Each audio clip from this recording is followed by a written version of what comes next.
Colleagues, welcome back. Please take your seats. May I ask my colleagues from UCLG to ask people outside to come back to the room. We are starting the second part of this Global Taskforce Day at the UCLG annual retreat. Welcome back. We hope that you really enjoyed lunch. May I ask my colleagues to close the door and ask people to join the room.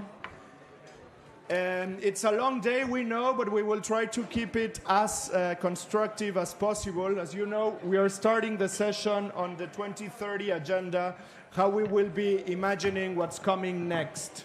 I will give you a few minutes because I really want you to hear from our speakers, and I will try to explain what we will be doing in this session. We're going to have a full room exercise. This means that everyone here might be expected to speak with each other and then to speak to the room. So I will ask you that if you don't know each other, to talk now with the people that you have on your right, on your left, shake hands, introduce a bit, to say hello. If you know each other, discuss a bit if you're enjoying or not. If you're in an empty table, I really and strongly suggest you to move to a table with more people because otherwise you will be speaking for sure. And the exercise will look like this. We will have three interventions from a local government association, from a member state, and from a mayor leading a formal United Nations proceeding. And then we will have the full room exercise, which will be, we will be dividing this room into 4 futures. One future is if the 2030 agenda remains as our common framework. Another future is if we have a new framework, an entirely new framework that is fit for purpose for the current international arena. The third future is that we have no framework. There is no agreement globally. And the fourth option is that we have divided frameworks. Division may come regionally, but it can also be sectorial frameworks. These are the 4 futures that we will be discussing. My colleagues Federico Poitier, Marta Llobet, Juan Carlos Uribe, and Cecile Roth will be facilitating each of the futures. And the futures will respond to our really, really stellar pitches for 4 entry points that we will be discussing. We will be discussing multilateralism. We will be discussing finance, trust, and feminism. I will introduce the pitches. You all know them later. But this is how the dynamics will look like. We will be also facilitating myself, Giacomo Ricotti, and Megan Edwards from the Policy and Partnerships team so that we can have as an active room as possible. We have a full dedicated room. And no, the microphone or interpretation? Mayor of Konya is telling me that we have no interpretation, so if you can, my colleagues are seeing it, President, and my microphone? We hope this works better. Good. So now we can have interpretation, but this is how the dynamics will look like, so be ready to talk to each other. We will be discussing a bit more where we stand. So in order to put into substance each of the 4 futures, the starting point that you will need to answer is how we will respond as a municipal movement. And as a municipal movement means as a global task force, but as well together with our partners, together with our allies in what we call the local social covenant. The local social covenant is our strategy for the post-2030 agenda, and it starts today. It's not that we are doing a strategy to be ready the first day of January of 2031. We're getting ready today. We are trying to close our common position. We are trying to identify our allies. And we need to position ourselves. And we need to be ready. And we need to think what will happen if the post-2030, if the 2030 agenda is postponed, that we keep the targets exactly the same as we have them, but until 2036, when the new urban agenda will be discussed again, or 2060, what will happen if we have a new framework? How does this framework look like? Which targets are we going to be supporting or not? What will happen if we have no framework globally? This doesn't mean we will not have a local social covenant or a framework from our constituency. And what will be our global position if we have regional or sectorial frameworks? Do have in mind that all of you will be speaking on behalf of our movement. It's not that we are trying you to position yourselves defending for us not to have a framework. It is how are we reacting all together if we don't have one. So for this, as I was saying at the beginning, we will have 3 opening remarks, and I will ask our speakers to speak from that lectern. We have a member state dedicated to the 2030 agenda.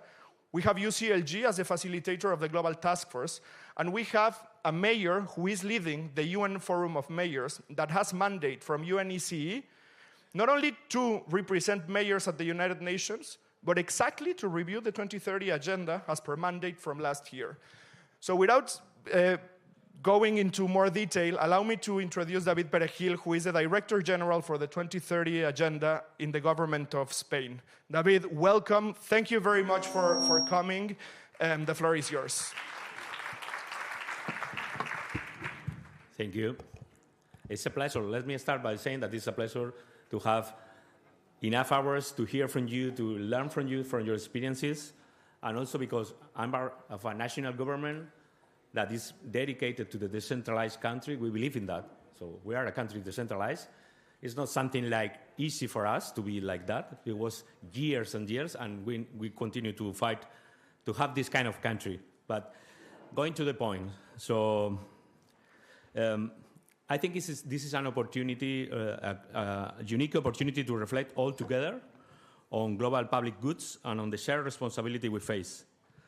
Even in this 26, and I think this is clear because you were discussing this morning about this kind of 100 days of multilateralism. It's a very good conversation, but we are suffering. We are suffering this 2026. So we are in this moment, so we need to be very cautious and very clever and going to one direction because we are in a very, you know more than me, we are in a very difficult times in every country, even though we are different and we have differences even in equality, but we are in a very good, different moment. So we need, and this is my main idea. I have to highlight 3 ideas and a conclusion, but I'm advancing. We need to strengthen our alliances. It's crucial in this moment. I would like to participate in the debate of the different frameworks. It's very interesting, but my main point is to work previously. Because the principle of the 2030 agenda, leave no one behind, is in danger. And it's in danger, it means not only the unequal countries, the countries or the cities or the local governments that suffer because they are in countries that they are far from the very ones. We are all suffering from the climate change in different manners because people in different areas, people that suffer inequality, they are more suffering, but we all are in the same boat. As if we are on the same boat, we have to learn from the feminist care point of view that we are all vulnerable and we need to work together.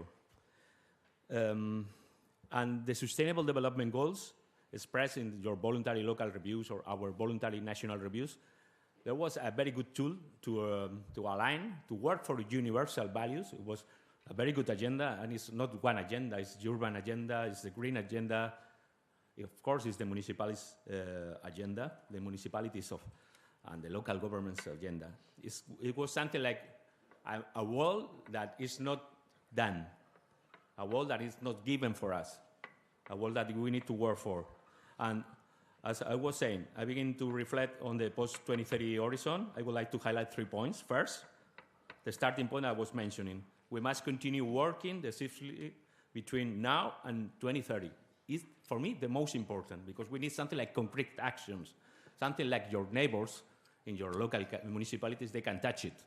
I think it's the better. Of course, it reflects on planification, it reflects on discourse. It needs a lot of things, but concrete action that is the most essential to tackle the people that they are attacking the 2030 agenda and the others' agendas. In Spain, we are very proud that just approved a new sustainable development strategy. It's very ambitious, realistic, but ambitious in the moment that we live in. This is a roadmap of 100 actions. 75, they are beyond from the SDGs. So we are very ambitious because our country demands more equality in gender equality. Even that we are very near to the statistics of the SDGs, but our country demands this, and this is something like our contribution. And we could talk more about care economy, about care point of view, about just transition and other things. Second, the context, the content what are we talking about the post-2030 agenda? It will be our main debate, and it's mandate in 2027. So we have 1 year to prepare and then to work together. And it used to be in 2012 or like that. But while we continue implementing the current framework, the public policies, we must also start adding the demands that we have. The demands, they are not new. The demands are something like localized demands. And you are the better example, and you are, for me, an ally, a very good ally. It is clear in the high-level political forum that the local regional government day is something like a good alliance, a better alliance than never, because there are so many countries that they are in front of the agenda, or they are trying to have something like a, let's say, a technocratic way of agenda, just tackling to the statistics. So we need to add something like we are doing now. For example, I was mentioning some examples of Spain, but I would like to say more, because in Spain we have a great demand of SDGs for culture, for linguistic diversity, for vulnerable groups like disabled people, or for more things. But your organization like you, UCL RGI, are also inspiring us, because you are contributing, and I think your next Congress in Tanger is a very good occasion. I was mentioning before in the conversation that one thing like very good, no? Very good and very, very clever, talking about services. Services is something like everybody can touch, everybody can relate it. It's not only services like it was 50 years ago. It's something like SDG inspired, that it means that it's something like interconnected and multiplicative, and it's something for all. That is the meaning of no leave no one behind. We consider in Spain that we have the opportunity, the tool, to say this is an objective. In Spain, we would like to talk about right, that is for everybody, because which kind of right we have as a neighbor if we are not considering the climate change, the inequality, economic inequalities, the gender equality. This is something like a right or an objective for a few. And this is the world that's something we are trying to go. And I will not say many things about the frameworks, because I would like to discuss with you. But I think with these tools, doing actions from now to 2030, and also having in mind that we have a lot of demands, we can manage together which are the best, the practical, or at least these scenarios. And I'm asking you, as you are saying in New York, in a high-level political forum, to tackle and to be very good and to be very confirmed in the SDG 17. This is ours now. And it's something like it was maybe in the past for countries like Palestine or other countries or Latin American countries that were also hoping from the UN system that going for them, for development, for sustainable development. But now we have to be very able to have this kind of flexible alliances inside the system. This is the most important thing. And also my minister, Pablo Bustinduy, and the very president himself, Pedro Sanchez, they are champion on this, launching initiative inside the system to strengthen the system. And maybe we can discuss about the framework where we are doing these three things. So thank you. Thank you very much, Director General. And we totally agree. We come from a meeting yesterday from the Global Taskforce where we're deciding, as the global movement of cities networks, what are the partnerships we need to build to be prepared to have this conversation? Because even though we will be discussing the different possible futures on the frameworks, we need to guarantee that we have the tools to access those discussions. We need to be involved in the ECOSOC reform. We need to guarantee that when discussing the framework, we have a space, that we do not share that space with NGOs, that we are not invading their own space, but that we can go all together to have a common discussion. And also to have the tools that we get there with a common position and a way forward. We need to get all together, and for us, partnerships include also member states who sponsor our local and regional governments forum, and that we can guarantee that this political space becomes the space where we will be discussing the reform of the ECOSOC. Thank you very much, Director General.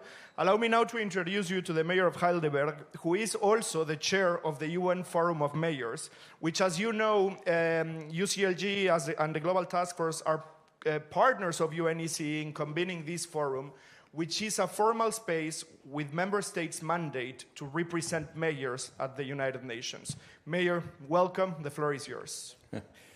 Yes, thanks, Pedro. Welcome to all of you. First of all, I would like to say thank you that you're all attending this wonderful meeting, because it's really so important that we have strategic meetings. We just need also our political message meetings, and we need the empowerment of the political leaders to bring them on board into the political debate. But before, we have to know in which direction we have to go. Me as the mayor, I'm now mayor for my wonderful city of Heidelberg for 19 years. Before, I was 5 years deputy mayor, and I still have another 4 years. So my mandate is finished when we finished already the first step of our empowerment program of the local and regional governments, I would say. And by doing so, I just wanted to mention that we here in this strategic group a mixture of a little bit of everything. Yeah? We have NGO groups.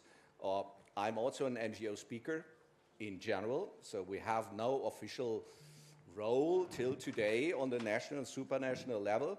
So we should also be always a little bit reflecting in which position all the national governments or supranational governments wants to see us. But over the last 20, 30 years, we really create new partnerships through all the networks which we're representing here in the task force. And I think this is something new.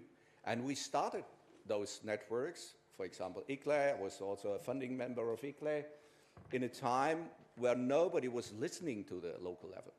Today, everybody is listening to our networks. And if we are fair, we notice that the federal governments get a little bit of fear what's going on there. Some of them send the National Guard to our colleagues and friends. You know who I'm talking about. So strong is the fear about the empowerment or already existing leadership of mayors or lady mayors or leaders. And I think we should stick on this way, because we are believing that the UN Charter, that the Human Rights Charter, and that climate change is reality. I just had a wonderful discussion with the Pacific Islands. Congratulations to you. I think Wellington has the first mayor who is just this year elected, who is a native person from the Samoa Island, and is now the first elected person in New Zealand, which shows a way into the future. I think this is exactly what we needed. And therefore, I'm very pleased also that you're taking part, and many other leaders who are in this wonderful meeting. Come to the conclusion, because he just gave me 1 minute, is that we have a clear agenda. We just need to prepare it a little bit more concrete. I think we have to bundle up these ideas to how we can structure this and which partners we need. Of course, we need some political leaders as speakers who really can transform these administration structures into a stronger political message from a mayor or lady mayor's position or local leader's position. And I think if we do this, as we discussed this yesterday and today in the morning, in the next 4 years, we are not ready. We already show the way into the future. And the way into the future there must be the next step for the task force. The UN is willing to cooperate with us. So what Emilia and UCLG is appointed for has to be getting a perspective. We from the UN Forum of Mayors, we wanted to serve, we wanted to support this structure.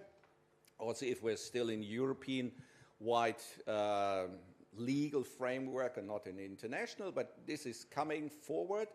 And I think if this is the real message from Barcelona, that we don't discuss if this is necessary or not, because we believe in it, we just discuss how and in which way we now structure the next step into the future. And then it's clear that after 2030, it's not a discussion about SDGs, and that's already today the point. It's the question of who in my country and my region I can trust. And you can believe me, also in Germany and also in Europe and also in the US, it's all about trustees. Should we trust those leaders on the federal level, supranational level, and also on the local level? And nearly everybody is trusting eagle if you're living in a democracy or in a structure which is not based on a democracy-based structure, but the local leaders are always much closer to our agenda of the UN framework than anybody else in those countries. And if this is the case, we should also empower them, because we have to bring every local leader globally on board. And it's not a discussion from our side to say that's our world, yeah, the democratic world, and that's the rest. That's not the way into the future. And if this is bundled together, if there's really this strategy-based paper and work done by you, more the administration units, I have to say this, then we as the political leaders can really be a strong voice at the UN, now in New York, in Baku, at the UN Forum, step by step also in the next years, and then there will be a big notice. The only thing where I think we have to be getting better, a little bit, we have to discuss this, is we need more awareness from the media, because we are very strong, we are clear in our commitments, but if this is not in the media, if this is not in the New York Times, if it's not in the Süddeutsche, for example, in Germany, in all these networks, then we are too weak. And this is the power we need from the NGO perspective as city leaders to be getting this position to have the voice clearly on the federal, supranational, and UN level. So wonderful to have you here, and we believe in the future, and let's stay together. Thank you. Thank you, Mayor. Two things that we want to hear from you later with what the mayor said, which is, in order to build trust, we need to talk about risk. With whom are we sharing this risk? With whom are we partnering for the risk? And let us have as well the political risk that today entails to talk about openly about the 2030 agenda. With whom are we sharing the risk of this? Because in terms of mandates, we have now the first generation of mayors who will be holding office by 2030. This is different from 15 years ago. Now, current leaders are going to be accountable in 2031, and they will have to explain what happened, what didn't happen, what is your voluntary or not review, why did you fail, why did you choose? And this is a risk that we are getting. And we don't want to be pessimistic, because we do want to remind you that we have consultative status to the ECOSOC since 1946. Our leaders have gone to these conversations for many years. We really want to invite you to the UCLG archive. We have everything on paper in terms of what was discussed in 96, in 87. And discussions were about this, trying to identify what will be our position in the different times our multilateral system has gone through. So we don't want to get into this room into a very pessimistic way of thinking what we will do with disaster. We want you to really, really think, what risks are we willing to take in each of these futures, considering political, economic, and as well with whom do we partner? Who we will bring as well to our table in order to fulfill this. So Emilia, the perspective from the Global Taskforce and also a bit how are we linking this with yesterday's discussions and what's coming next in the year. Yeah, thank you, Pablo. I don't know if I will be able to cover so much as you're asking, but we have been doing quite a lot of thinking already during these days. So I think it's adding to the reflection indeed. I wanted to start in the positive note that the Director General addressed as. I think it's really important that a national government comes here that is, by the way, very well aware of what it means to have a very politicized agenda around the 2030 agenda. There are political parties in our country here in Spain that perceive the 2030 agenda as a very dangerous agenda.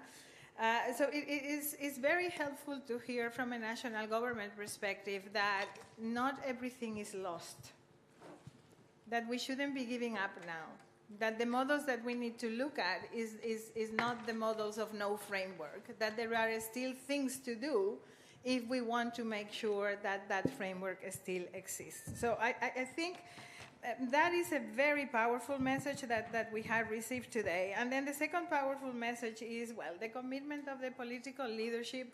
I mean, from the mayor of Konya here, to the mayor of Heidelberg, to the mayor of Geneva, to the president of Nouakchott, so many elected officials that are sitting, the mayor of Soria is somewhere there as well, that are actually sitting with us here today because they believe that there is something to be done, that there is a commitment, that they can push forward. And they are asking us, the movement, to actually show the way so that they can put the political capital behind this. And we need to show the way as movement because we need those partnerships. We need to understand what it means. So I want to share with you what I think the SDGs agenda has given us. It hasn't given us everything. No agenda does at the end of the day. But it has given us really very important things. And one of the things that this agenda has given to the world is a sense of direction. This agenda has allowed us as municipal and territorial movement, has allowed us to speak a very common language that has united views of very diverse membership, that could finally understand how what they were doing on the ground at local level every day had to do with the global agendas that were being discussed. So this is something extremely important, I think, because that global sense of direction will disappear if we don't have a framework. So we better stick to this notion because it actually gives a sense of, an erratic situation where we don't know where to go, where policies will be fragmented, right? Where policies will be transactional, and where development efforts become less and less coordinated. Not that we have done a great job coordinating, we haven't, but that is significant. And where would we see that? In something that this agenda has also given to us, which is a significant push in the development of climate financing. There has been a significant push in climate financing. We as movement have been complaining that climate financing might not have been localized enough, and that this climate financing does not have enough reach. We have colleagues from GCOM here, the colleagues from ICLEI and C40, they really understand what I'm saying about. So what we are looking for is a new architecture. But if we lose the SDG framework, then we will be losing that framing of financing as well. And if we lose that, this will also have impact in issues such as human mobility, migration. The other thing, and I will finish with this one, is it has given us accountability mechanisms like we had not seen before. And the accountability mechanisms that it has given us is not only about being able to quantify what we do. We have done great strides, and ICLEI was pioneering that in making sure that we reflected gas emissions and others. We started very early on. But what the SDGs have given us is a much broader framework for accountability that linked perfectly with the Rio Conventions. The voluntary national reviews, the voluntary local reviews, and the voluntary subnational reviews are incredibly powerful frameworks that have enhanced our capacity to dialogue with national government and international institutions that have empowered the feminist movements everywhere, because we have been able to quantify a social aspect of things. I would dare say, and I think the Director General was referring to this as well, the whole care agenda, the perspective of care embedded in public service provision is certainly there because of the connections between the SDGs. So if those are the things that have been provided to us by this agenda, I very much agree with the mayor of Heidelberg. We need now to say, okay, what do we want to do next? And not wait for anyone to renew the framework, but actually demonstrate, look, this is the kind of investment that we can do. The Cities Countdown initiative, where we are quantifying the type of investments that are being made and how many people we serve with that kind of investment, will be a critical component of our conversation with the national governments and the international community to ask them to invest more in public service delivery. And public service delivery, indeed, that look very different than 30 years ago, because we have identified new essentials and the SDGs have played a critical role to do that. So from the perspective of the Global Taskforce, I think we need to show the value beyond the localization of this agenda, beyond what it has allowed us to do and demonstrate doing, beyond the connection of the local and the global. We need to show the international community the type of investment that needs to be done to achieve development, and it will only go through a new generation of local service provision. I think the Global Task Force can have a very big role in putting these measures forward and making the connections between the different conventions and the SDGs and the 2030 Agenda, which, by the way, is broader than the SDGs. Thank you, Pablo. Thank you very much, Emilia. So what's true is as well that the 2030 Agenda gave us language, and language is very important, that we put into the common way of speaking that leaving no one behind is relevant, and in order to leave no one behind, we need to meet this on what we agree. So we will try you to bring the language that we have to identify in the futures. I will explain again the exercise very briefly. Federico Poitier will be facilitating these three tables. Let's say these four, Federico, and if you need to join, please join another. This side of the room will discuss what is our position with the current framework. What will happen if the 2030 Agenda remains as our common framework and we postpone, because we know we will not meet the targets by 2030, that we postpone the deadline. This, I would say, this, well, we have many people here, but it's okay. You will be discussing if we have a new framework. A totally new, maybe that we put housing as a priority, that we have, do be bold in terms of what will be our position if we have a new framework, and also have in mind how, or the table to discussing this new framework, how does this looks if we are telling a success? Who is discussing the new framework? Where are we discussing it? How do we guarantee that we have access to this table? Because we can think about many new frameworks, and this is not what we want you to bring in terms of priorities. We need you to strategize together.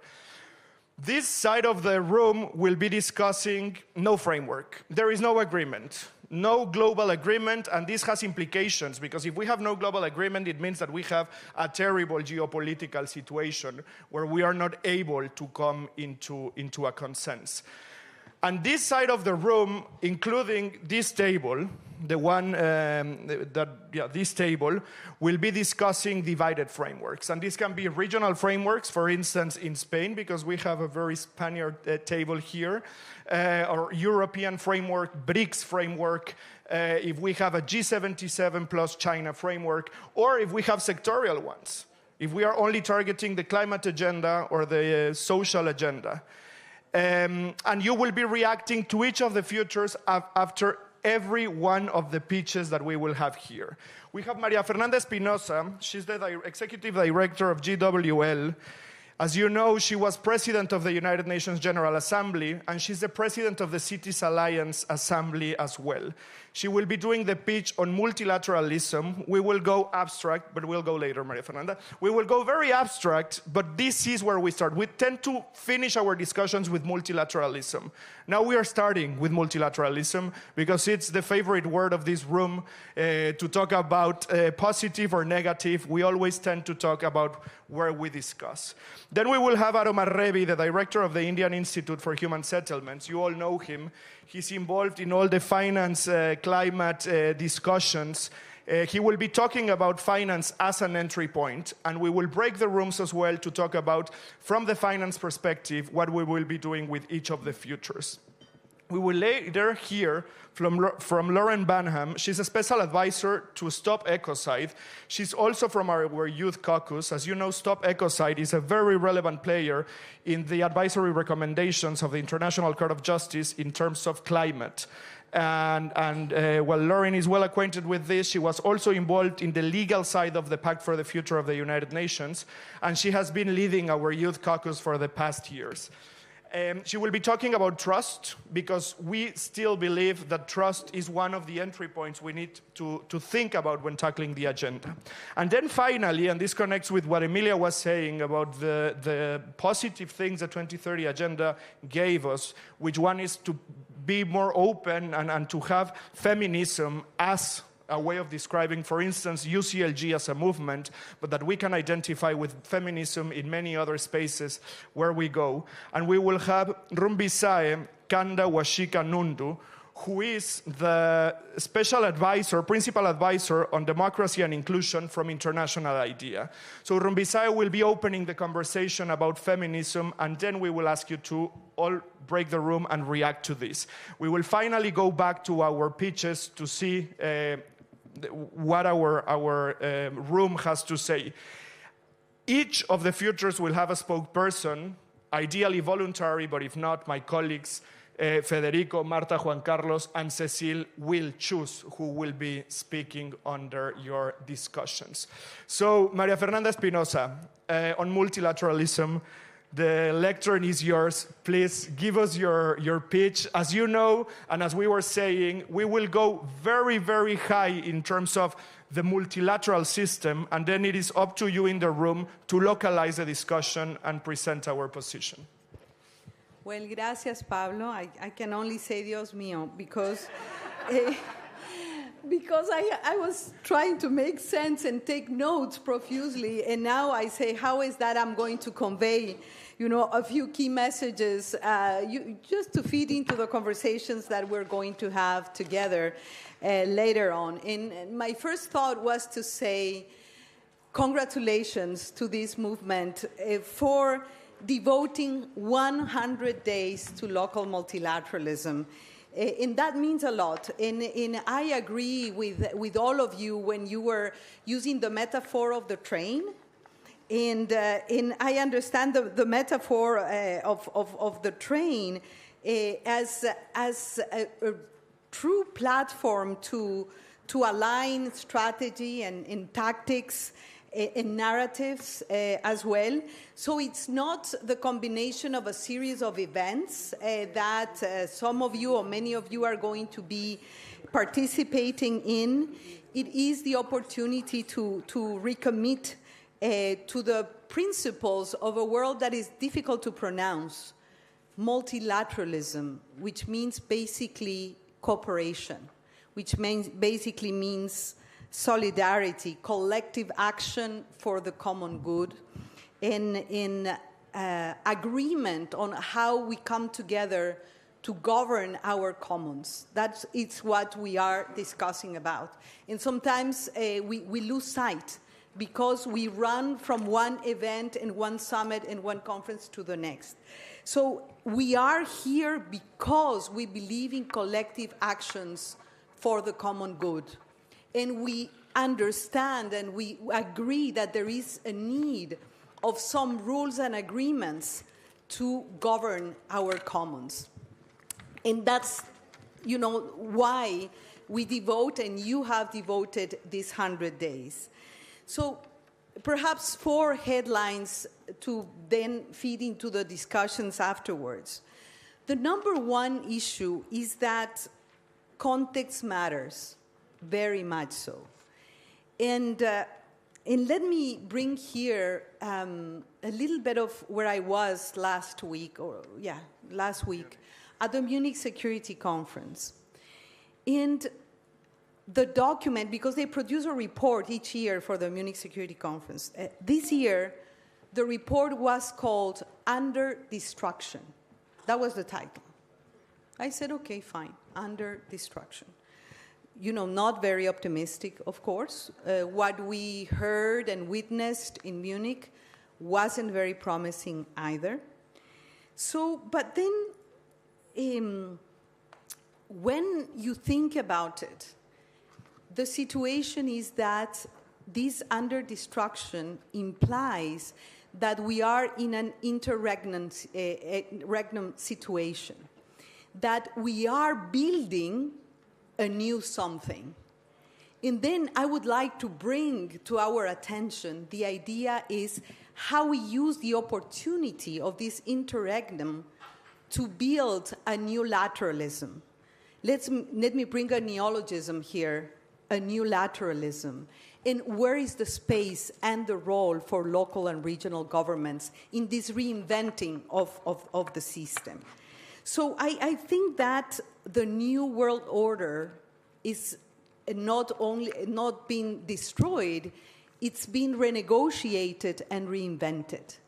And that is perhaps the point of departure where I see a lot of political traction and a lot of political space from this community and this movement. And I understand 1947, ECOSOC status, but the realities have dramatically changed for this movement and for the world. And we have to use, in a very smart and assertive way, this moment of rebuilding and interregnum. So the second idea that I wanted to share with you is that one of the problems of the multilateral architecture is that it has a problem right now when you hear the UN is almost in bankruptcy and a financial crisis and a liquidity crisis. But this is the symptom. What is the real problem? The real problem is a trust and a legitimacy problem. It is a problem of delivery. It is a problem of response capacity to the people the system is supposed to serve. And this performance crisis also calls for a crying co-responsibility and co-ownership in bridging and closing the delivery gap of the system. We say yes, because we have the SDGs and we have the 2030 agenda that goes beyond that. And I think, and I agree with Emilia, we are better off having this framework. But I think that we have the framework and we have also the call to redefine and reinvent the framework and go back to the future.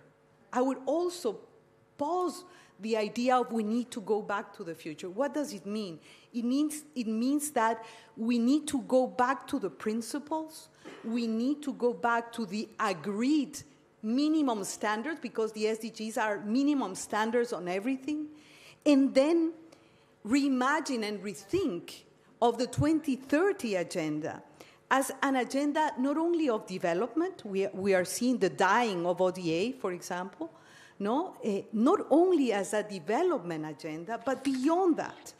It has to be seen, when we rethink about the framework, it has to be seen as a human security agenda. It has to be seen as a conflict prevention agenda. It has to be seen as a human rights agenda. And sold in that way when we are imagining what we're going to do in the next 4 years that are left, but what are we going to do afterwards as well. And I started by saying context matters, and yes, it matters, because we are really witnessing a change in the geography of power around the world. It is not anymore north and south, east and west. It is no more a bipolar or unipolar world. It is a truly multipolar world. And basically, I think that one of the challenges of this movement is how in a multipolar world, with a different division of power in the current geographies, we weave intentionally and strategically, we weave this multipolar world in a sense of proximity and subsidiarity, playing with the cards that we have in hand. And it's not only the UN, it is the UN and the regional organizations and the G20 and the BRICS and all the new configurations that are in front of us. So basically, I think that when we look and we go back to the future, I think that we really need to think about a system, a multilateral system, this new lateralism that really performs and not just convenes, number one, and closes the implementation gap and the trust gap. Number two, I think a system that prevents and not just reacts. When I say prevents, I'm looking at the 2030 agenda as a prevention agenda and also as a human security agenda. And I think that we need to craft a system that looks more like the societies that it's supposed to serve.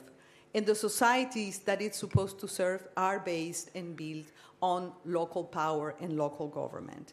And basically, these are issues that require deliberate political choices, that require intelligent new designs.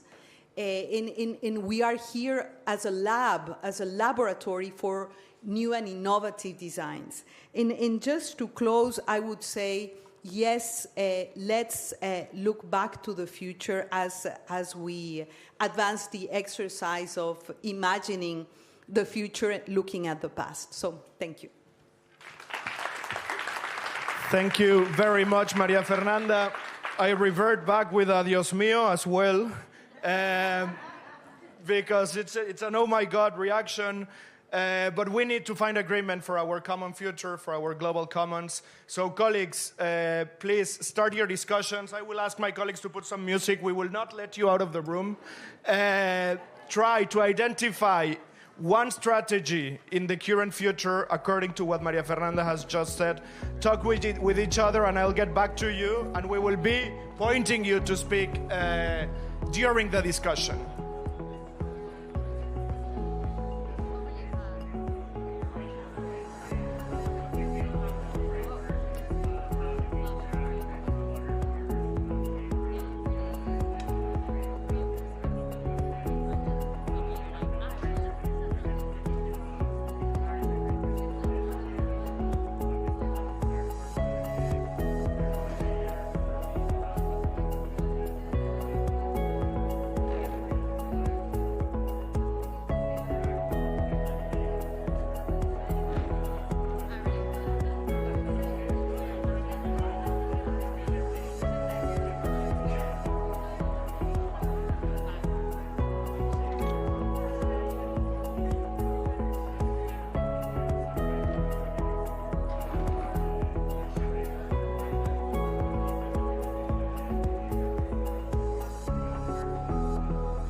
Colleagues, I'll give you 3 minutes. I'm starting with Nicholas, you, and Billy Cobbett. You are the designated spokespersons of your table. No, discuss with each other. It's a two-way table. New framework.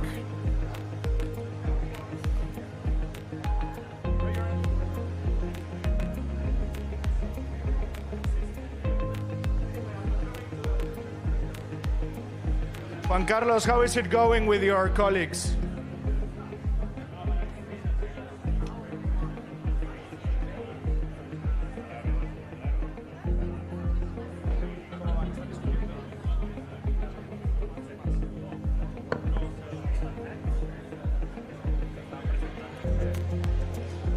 I've heard that you're introducing to each other, so good.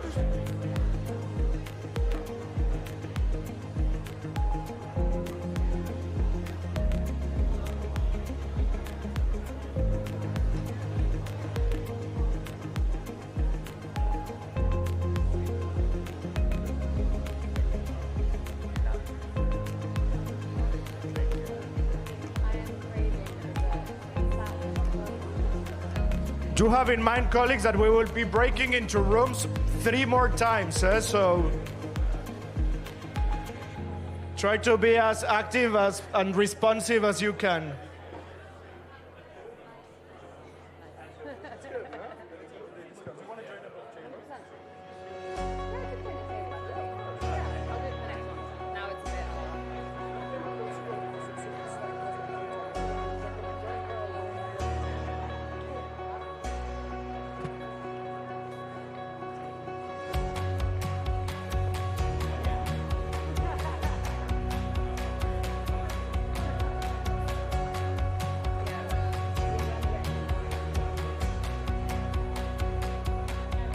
Anka, how much should we give them? 3 minutes.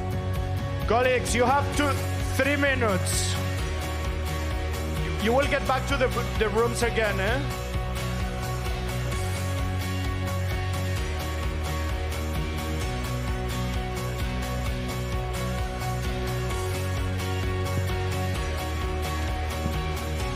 You have 3 minutes. 3 minutes. No, but you will start more. 3 times. Espero que vaya. 3 minutes.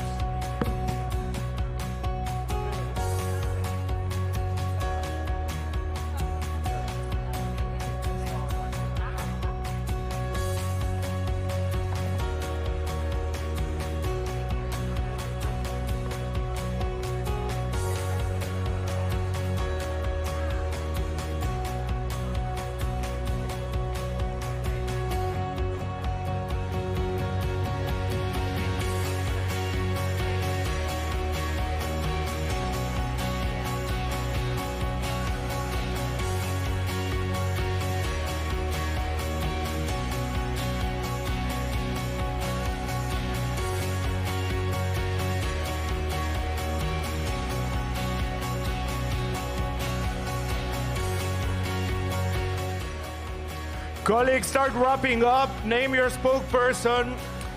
And do have in mind, we'll come back to you later on the same breakout room so that you can continue the conversations. And we might have even more than 4 people speaking, given the substance of these discussions that we're seeing around the room. Billy and Nicolas say they are not willing to be the spokesperson of your table, Emilia.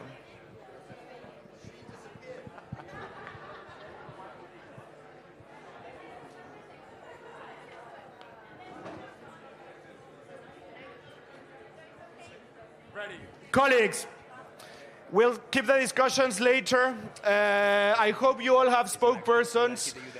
Let me start, and Maria Fernanda, I want you to listen to what people have to say because they will be reacting to your pitch. Juan Carlos, what about starting with your side of the room? Let us know, Juan Carlos, what was what's your future, and then we go. Okay, thank you, everyone.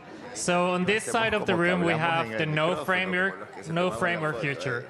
So we don't have the SDGs to talk about. We don't have the Paris Agreement, but we still want to engage with the multilateral system. So that was the question that I brought up, and I'm going to invite someone from this table to share some of the things that you have discussed. It's okay. And all colleagues, introduce yourselves even though you have spoken, and please stand up when reacting. Please introduce yourself. Sure. I know it's the first time. So. Yeah, but don't be shy. We all know each other. Hi, everyone. So this is the group that is discussing a scenario where there is no framework. And so you can imagine how chaotic then the discussion is, almost like what it would look like if there is no framework. So we're saying that there would definitely be setbacks. That's a no framework scenario means there will be setbacks, and that the gains that we have made will be reversed. And that it means we lose institutional memory over time of the systems that we've built. And so we're saying to mitigate that, we must use the existing system, keep the existing system and use them through multi-level collaborations on what would be a coalition of the willing. Take it from there first, and then if there is a coalition of the willing, what if the willing do not have the requisite funding?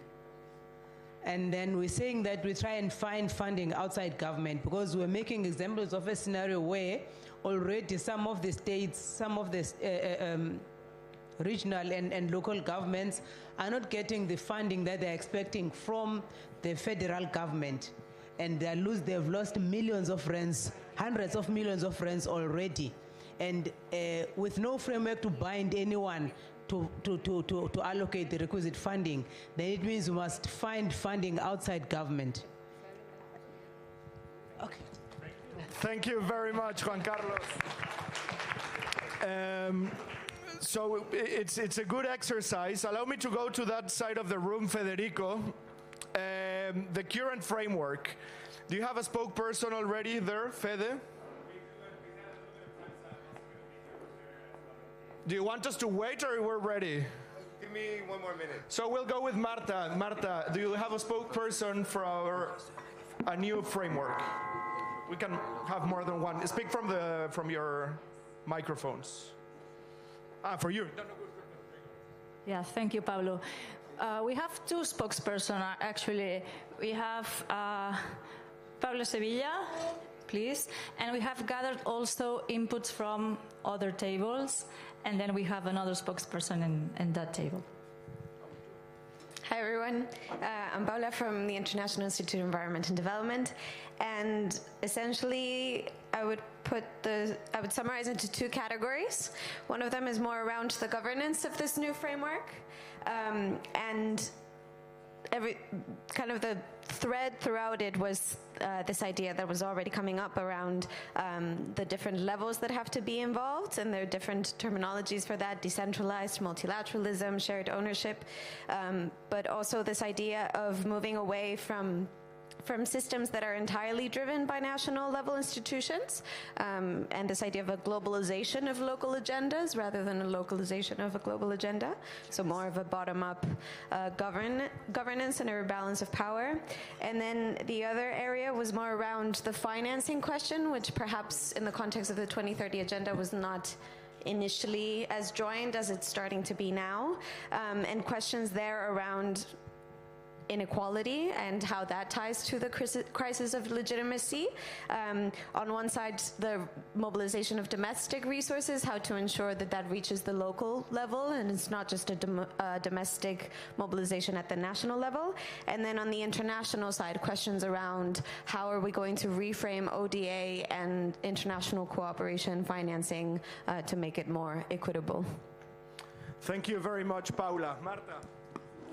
Yes, and now we go here with Billy Cobbett. Thank you.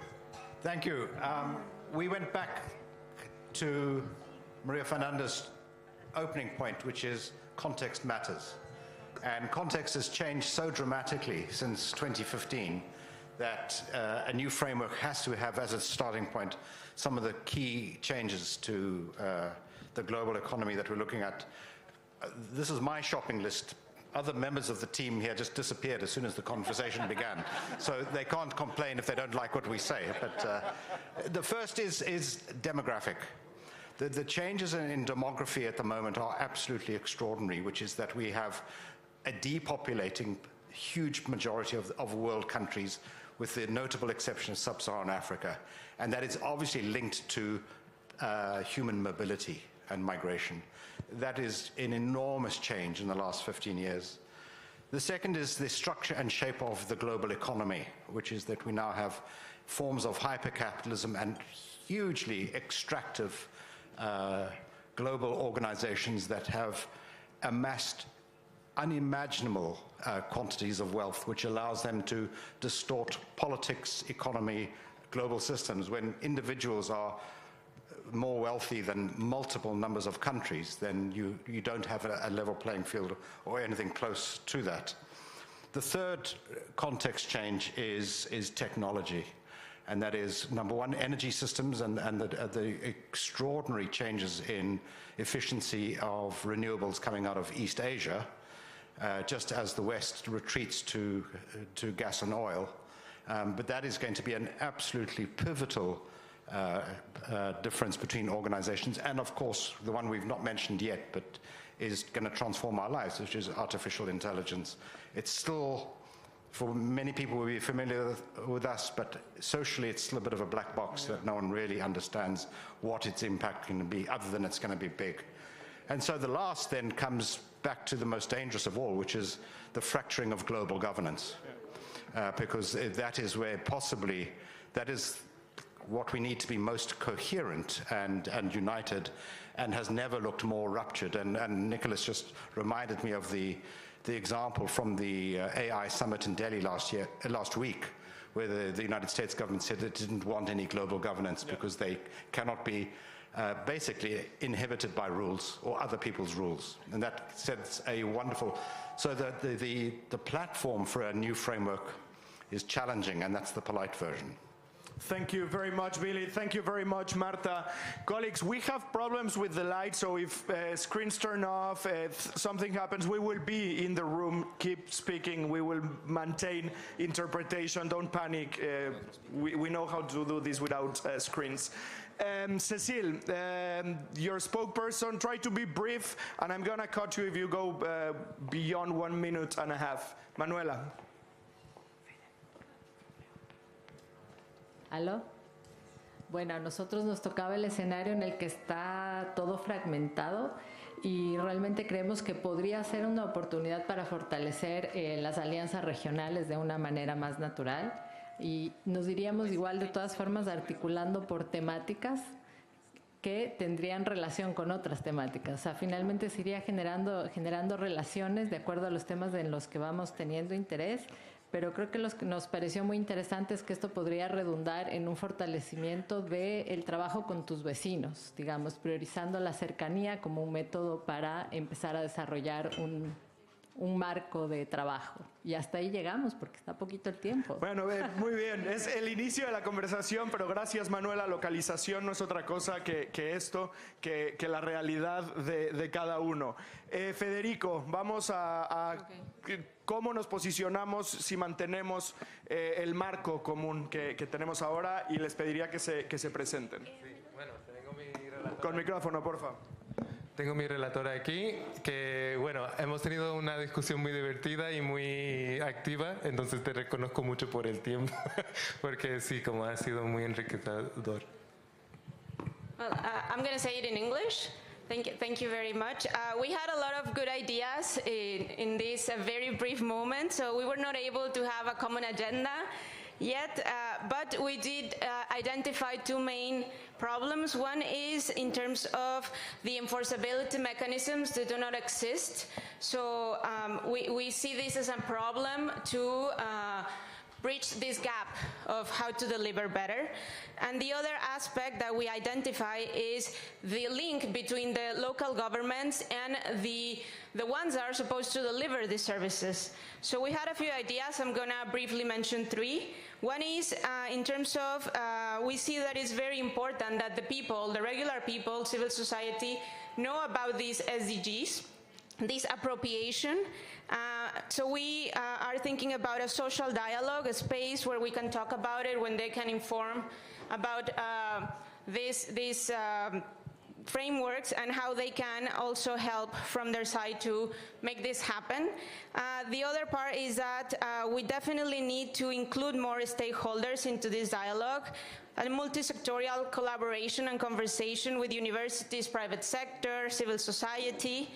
And most importantly, the last one is that we need to have a mechanism where we link the local government between the people that are delivering the services and the users, or the ones that are going to be the last end of these services. So in summary, these are some of the ideas that we had. Thank you. Thank you very much to that group. Thank you very much for your inputs. We will be continue to add layers to the conversation. So you will gather again with the same people, because what we are is adding layers. It's not that we are trying to identify another discussion on your table. It's just that we want to keep it real and to have more information as it goes. So allow me to introduce again Aaron Marrebi. He will be doing a pitch on finance, on the economy, and where do we stand as local and regional government in the current context of finance, but as well, where are we in the global economy? Aromar, the floor is yours. Thank you. Before I start on my pitch, slides will be coming up in a second. Just a couple of thoughts to add on to Maria Fernanda. I think part of the challenge is in the discourse. So when many of us here were negotiating the SDGs and the 2030 agenda between 2013 and 2016, I think the big achievement we had was shifting the argument about cities and slums being part of the problem to saying you cannot achieve sustainable development without this. And that shift is actually taking place. I think we need a similar shift around the idea of multilateralism. And why am I saying that? We went from a unipolar world in 1992 to a multipolar world after 2008. But the fact is, we're only talking about a few poles. We talk about one pole, two poles, multiple poles. But the third, fourth, and fifth pole are all in this room. Local and regional governments, communities are the third, fourth, and fifth pole, and nobody talks about that.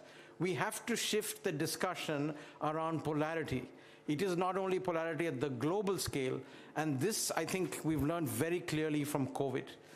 And that's the connection, I think, between what I heard just now and what I'm going to say just now.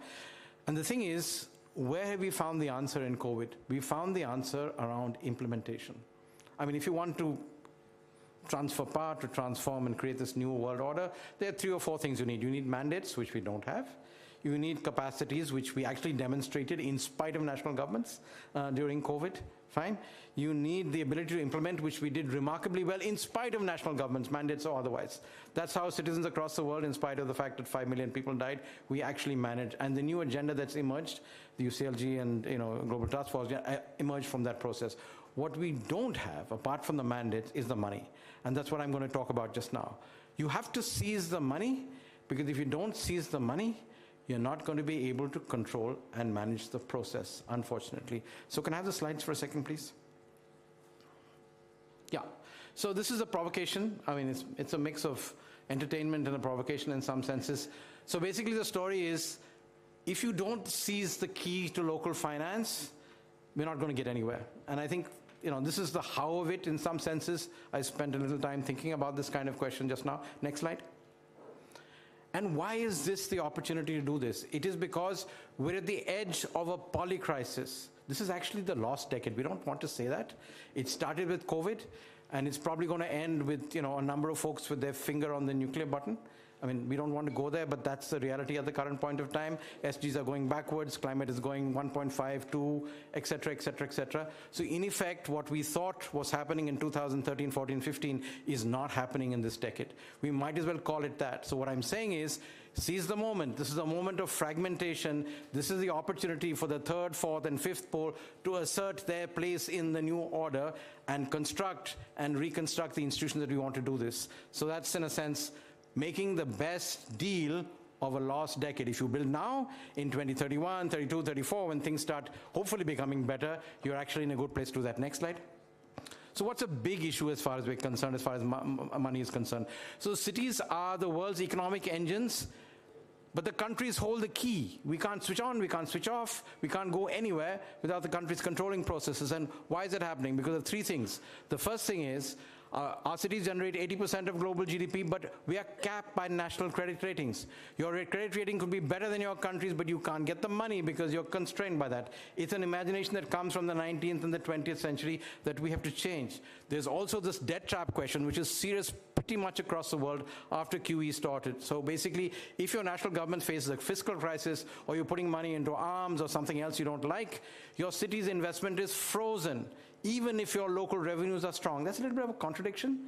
Yeah, that means basically you are not figuring out how to deal with what you actually have in your own pocket. And then, of course, high interest rates and national sovereign debt ceilings have made 80% of the world's cities unbankable in current terms. So you have the resources, you're doing all the good things, but you don't have control over the processes. So basically, you have to break this framework. And that's what I'm going to suggest. This is an old story. Many of us have heard it before, but I think we've done some of the numbers, and it seems like it's going to be possible. Next, please. Okay, so what's the story? It's an old story, fine. We've talked about this many times before on this. We go back to Rabat 13 years ago. So what's the solution? Basically, a multilateral bank owned and operated by cities. It seems like a stupid idea. Many of us are smiling in the room just now. So basically, what's the mandate for this institution? To deliver the pact for the future and the SDGs through bankable urban blueprints. And this works in many parts of the world. And how can that work? By direct city-to-city financing that bypasses national treasuries. This is a subversive agenda, and I can show you how it might be possible for us to do it. It has to be headquartered in a very, very particular set of places. This is very important because part of this is about how the system actually plays itself. The important thing is the place in which this process has to be has to be a AAA rated neutral location in the new geoeconomics and geopolitics. It's quite important. Like Maria Fernanda was saying, context matters, place matters, so we have to think about that. And then, of course, basically, there has to be a treaty which grants cities financial sovereignty. That is a real change in thinking from the 19th century, post-Napoleon onwards. So basically, your future depends on your bank. If you don't have the bank, then you're always going to be dependent on somebody else. You're going to be depending on OD, on credit, on X, Y, and Z. Next slide, please. So basically, the interesting thing about this is you have to really build a structure that is AAA rated, and we're always thinking about second part solutions. So how would it work?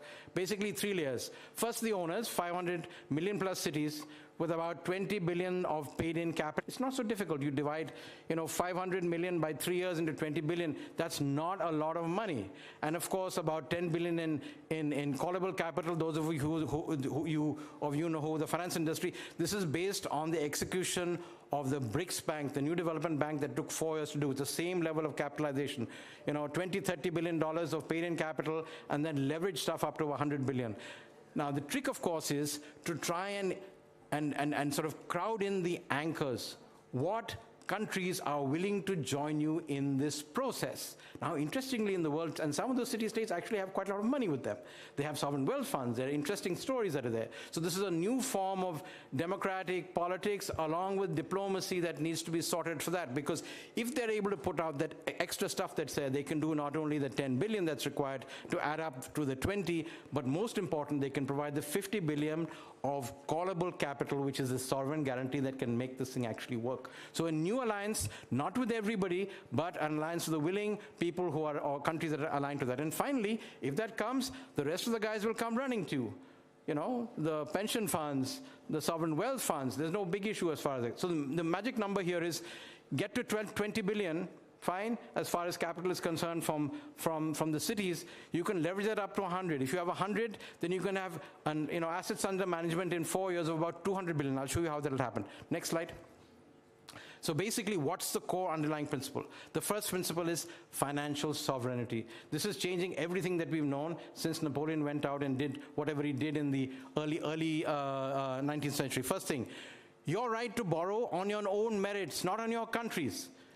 De-link the two. The second thing is own your own revenue. Your project fees, etc., can flow to an escrow which is immune from national seizure. That's why you need a treaty which can work in a fragmented world that's not controlled by the World Bank or the IMF or the BIS or X, Y, and Z. Break the process as far as that's concerned. And most important, in the current world, you own your own data that runs your cities, because this story is going to run on the data story, because this has to be a digital bank. The only way that it can work is if it's actually digital and is very effective. And finally, the most important and difficult thing to do is set up a legal non-derogation agreement from the country to basically stay out of your stuff. So if they're in as a shareholder, they can't come in and take your resources and run away with it just because they happen to be your sovereign. Next slide. So the interesting thing about it is with digital funding, you can actually, and this is an interesting story about financing that's normally most MDBs take about 24 months to handle credit. If you work a process which is pre-approved with all the people in this room here before that, essentially you can break down the process where money can go out in 6 to 9 months with new digital technology as far as that's concerned. And of course, the interesting thing in this, and this is when I did the numbers, it was quite interesting. Effectively, if you get a AAA rating in the setup that's there, you'll be able to work at 5% plus minus 50 basis points. So you'll be able to get money at between 4.5% and 5%, which is 1.5% less than what the multilateral development banks are actually lending at the current point of time. So it depends on the architecture, it depends on the resources. There's no lack of money at the moment. It requires intelligence, some interesting ways. Next, the supply side, the demand side. There's a lot of good stuff to do here, starting with digital infrastructure, which gives you about 12 to 16% internal rate of return. Renewable energy, 8 to 11%. Transit and mobility, 6 to 9%. Water and sanitation at 5 to 6%. So if your cost of funds is anywhere at about 5% that's there, and everything else is giving you a spread, you're in a good business as far as that's concerned. The complication, of course, is our real problems. Housing, climate adaptation, etc., are going to involve negative rates of return, so they don't need to be cross-subsidized, which basically means you have to run an AAA-rated business which uses the returns from the digital infrastructure with the 6G rollout to be able to finance the rest of that and bring it together to deliver to the local level. Next slide. So how does it look like? And I've just put together some random things here. This is what your portfolio would look like. You take a Seoul or a Zurich and you put it, it's a high investment grade location. You're putting in 6G or an AI grid as far as that's concerned. You're getting very high returns and you can impact a lot of people. There are lower investment grade locations like Bogota, for example, where you do transit. You go to an even lower development grade, a BB grade rating that's there, and you're doing SDG 3 and 16. Basically, you can build a frame that links the UCLG pillars, the SDGs, climate neutrality into the frame as far as that's concerned. And finally, you do need to reach the B and the CCC rated cities like Dakar, where the real investment is required. So if you run this thing properly, you can actually make sure in 5 to 7 to 10 years that you can actually get the liquidity to make it happen. Next, I'm closing just now. So basically, cities can become bankable. And essentially, you have to have a readiness audit which looks at how much can happen. These processes are already in place. The real thing that you provide as a service is to move cities up the elevator, because some of them can actually make it. Next slide. And most critically, a technocratic neutral governance system which has 3 parts to it. First, a board, which is basically essentially the people in the room, 500 cities that are there, represented by 15 regions that have full voting rights, the sovereigns that provide the sovereign guarantee, that have a veto not on the actual disbursement, but on the systemic risk to the entire framework. They can't control where the credit goes, they can't control where the resources come, but they can control the overall framework and the integrity of the institution. The technical committee, which is managed by professionals, and a conflict resolution process, which is settled by international arbitration, which is not subject to geopolitical and geoeconomic forces. So the choice of the places where this has to be located are quite critical. Next. So why would it make a difference to a city? Basically, the interesting thing is, and I did this twice yesterday and today. 1 minute, Aromar. Yeah, I'm closing 2 more slides here. And this has really surprised me. Basically, if you get the system moving in about 5 years' time with this amount of capitalization, given the way that things are growing, cities can actually get dividends back from this process. That's an interesting idea. We don't even think about that. 20 million, you can actually make money on this. And if you do better on the climate side, on the social side, you actually get an interest drawdown. So you incentivize exactly what you're talking about as far as that's concerned. So basically your city doesn't just get a loan, it gets equity in effectively what could become an efficient urban financial machine. Next. Yeah, so basically how do you move forward? You set up something for Tangier, adopt the charter, set up an audit for your city so that you can figure out whether you can be in or out, and you launch your first bond in March 2027 on a particular exchange that says. So basically the pitch is very simple. The urban century deserves an urban bank, okay? So why shouldn't we build it together? Last slide. So basically you're invited to the signing ceremony at the UCLG World Congress. We, the mayors of the leading cities, hereby resolve to establish the Global Municipal Development Bank as an international organization. We affirm that the future of humanity is urban, and our success depends on the financial autonomy of local governments. And hence we adopt the Tangier Declaration and the Charter of Municipal Autonomy to secure our cities for generations to come. So, thank you.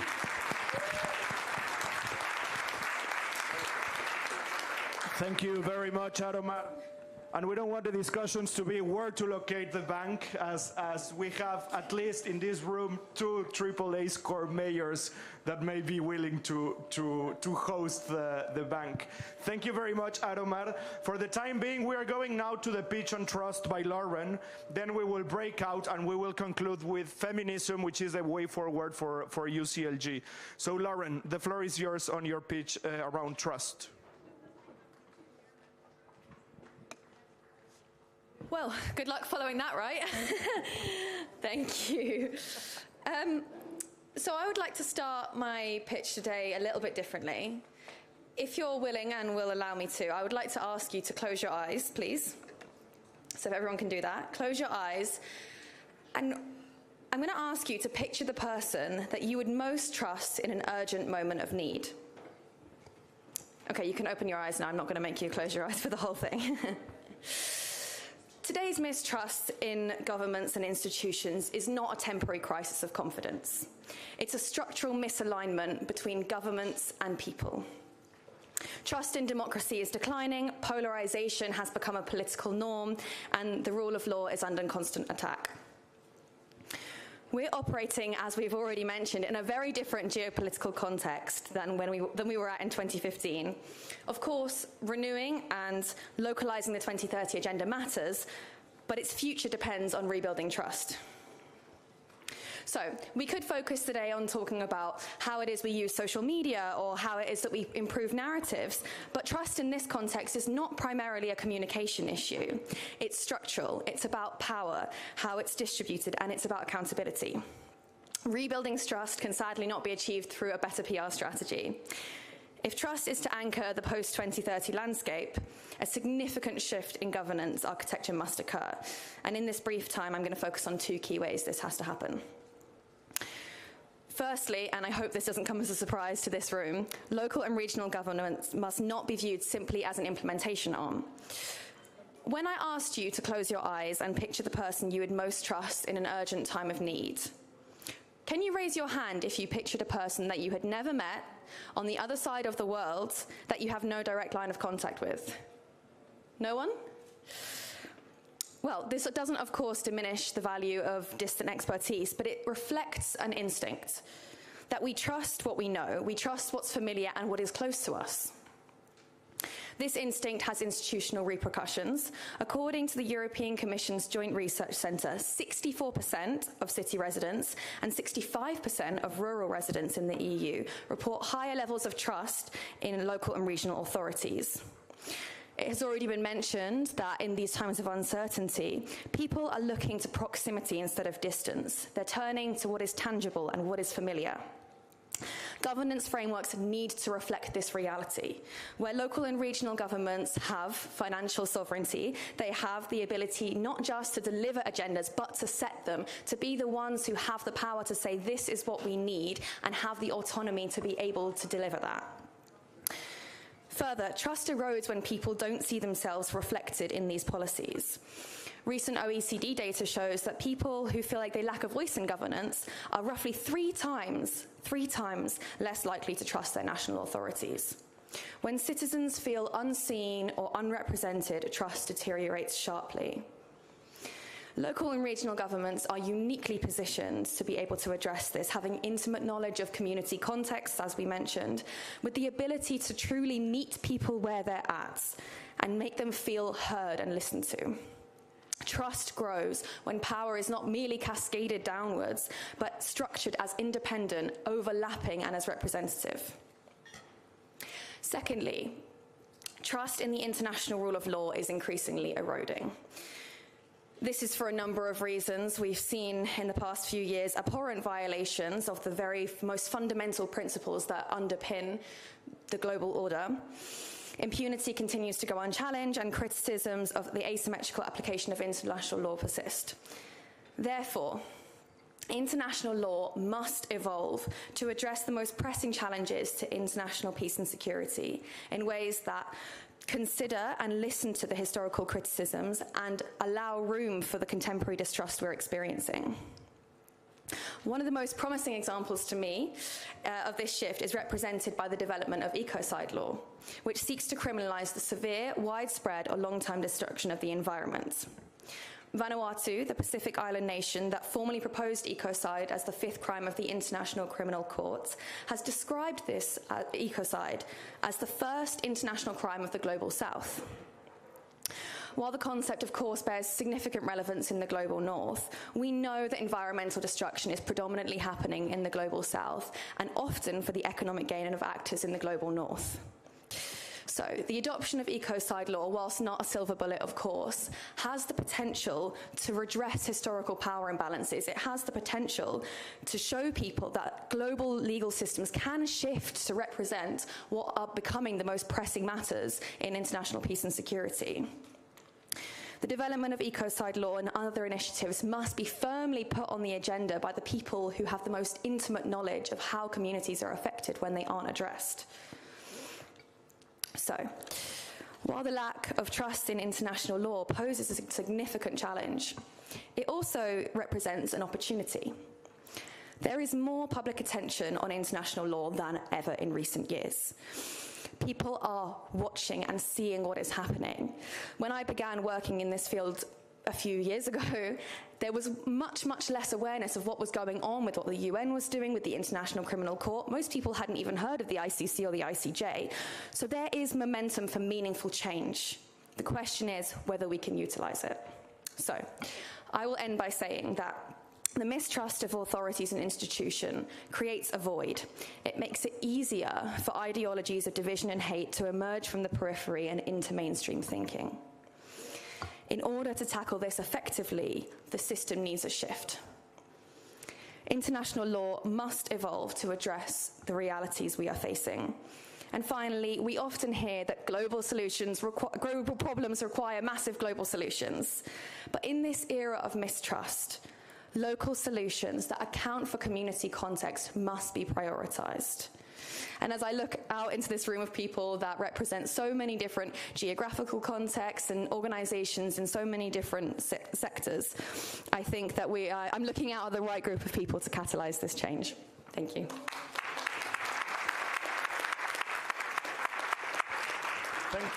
Thank you very much, Lauren. Colleagues, we're changing a bit the dynamic, and we're not breaking into rooms now because of matter of time, but the floor is open. If anyone wants to react for 1 minute to both the pitches of Adomar and Lauren. Any comments from the room? Yes, please. Colleagues, can you give her a microphone? And reactions, please. Very radical. Sorry, you have 1 minute. Very radical. I love it, and it reminds me of a book I never read, If Mayors Ruled the World. And I think the content of that book would be something that looks like what was presented. And I think it's revolutionary, a good dream, but yeah, I would love to see it happening. I would love to see mayors who would have, the guts to actually do it. And I think they are in this room. We need to enable the environment, so thank you very much. Any other comments, colleagues? Yes, I'll give you my microphone, please, and can we have another? Please introduce yourself. Yes. Thank you. This is Shams Asadi. I'm from Vienna. I'm the Human Rights Commissioner of the City of Vienna. Thank you very much. It was not a dream for me. It is a reality. And with human rights cities, we really implement what you told about trust. And with human rights-based approach, we do have equality and non-discrimination. And if people, they are equal, and if they have the feeling that they are really handled with equality in a society, it is the half of the way. And then with participation, if you give the space and opportunity for people to participate, it is another half. And with transparency and accountability, you do have the trust of the people.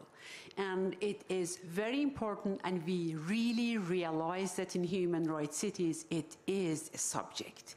And I think, thank you very much, but it is a reality, and we can change the systems, and really we can gain trust for politicians and administrations. Thank you very much. 1 minute here.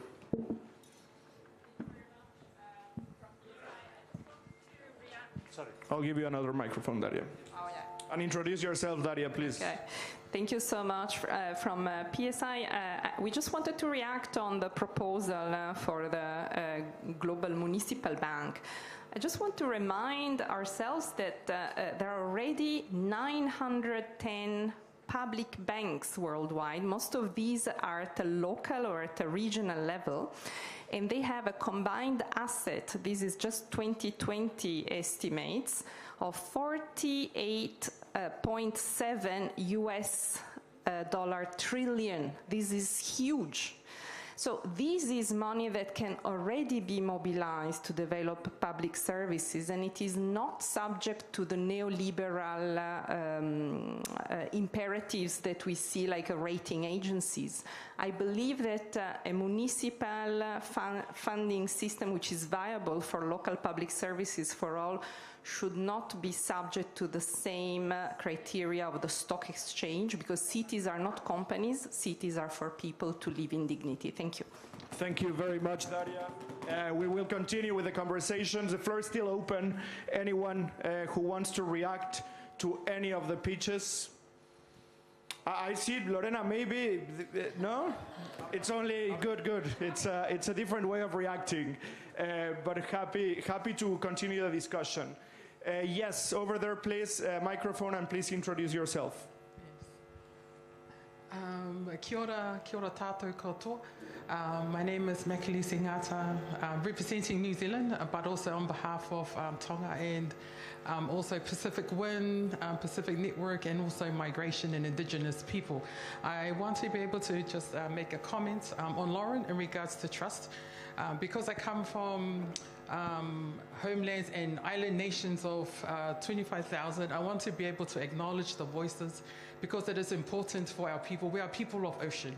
We are people of the homelands, and a lot of our islands are facing, high sea level rising right now in Kiribati, but also Tuvalu, and also the phosphate mining that's been happening in the Banabas village as well. So it is important, it is imperative for our people from the Pacific Islands to know who we can trust, who we can communicate to, but also using the concept Tala Noa. Tala Noa in the Pacific Islands means talk, to communicate fluidly, but more so to be able to know that We can extend a hand, you can extend a hand to our people, and together we'll be able to work. But the loyalty and trust is very important. And so, whakamalo lahi atu Lauren and Tongan, that means thank you very much, Lauren, for your presentation. Malo apito. Thank you very much. 1 minute, then I'm going to Cuenca, and then we close this set. We'll go with feminism, we open the floor, and we close the day. The floor is yours from Konya in Turkey. Thank you. I'm personally opposing that we should look for a new agenda or new multilateralism, because we have a working system. It might not be efficient and it might not be as durable or resilient as we want, but it's working. We can see it here, and I have some issues about this. Will it work or will it be worse? Is it worth it to go on a new adventure since we are in fragile times? Thank you. Thank you very much. Over there, can Fede or Marta, there we go. Thank you. Hola, mi nombre es Felipe Ochoa Mogrovejo y represento a la ciudad de Cuenca, al alcalde Cristian Zamora, que en estos momentos ocupa la presidencia de la Federación Latinoamericana de Municipios, sección latinoamericana de CGLU. Justamente a mí en lo personal me ha agradado muchísimo, es algo que el alcalde lo ha mencionado, el tema del banco. Creo que es algo que se puede hacer, creo que es un sueño sin duda muy complicado, sobre todo sobrepasar las barreras de los gobiernos nacionales, a veces muy celosos de las autonomías de los gobiernos locales.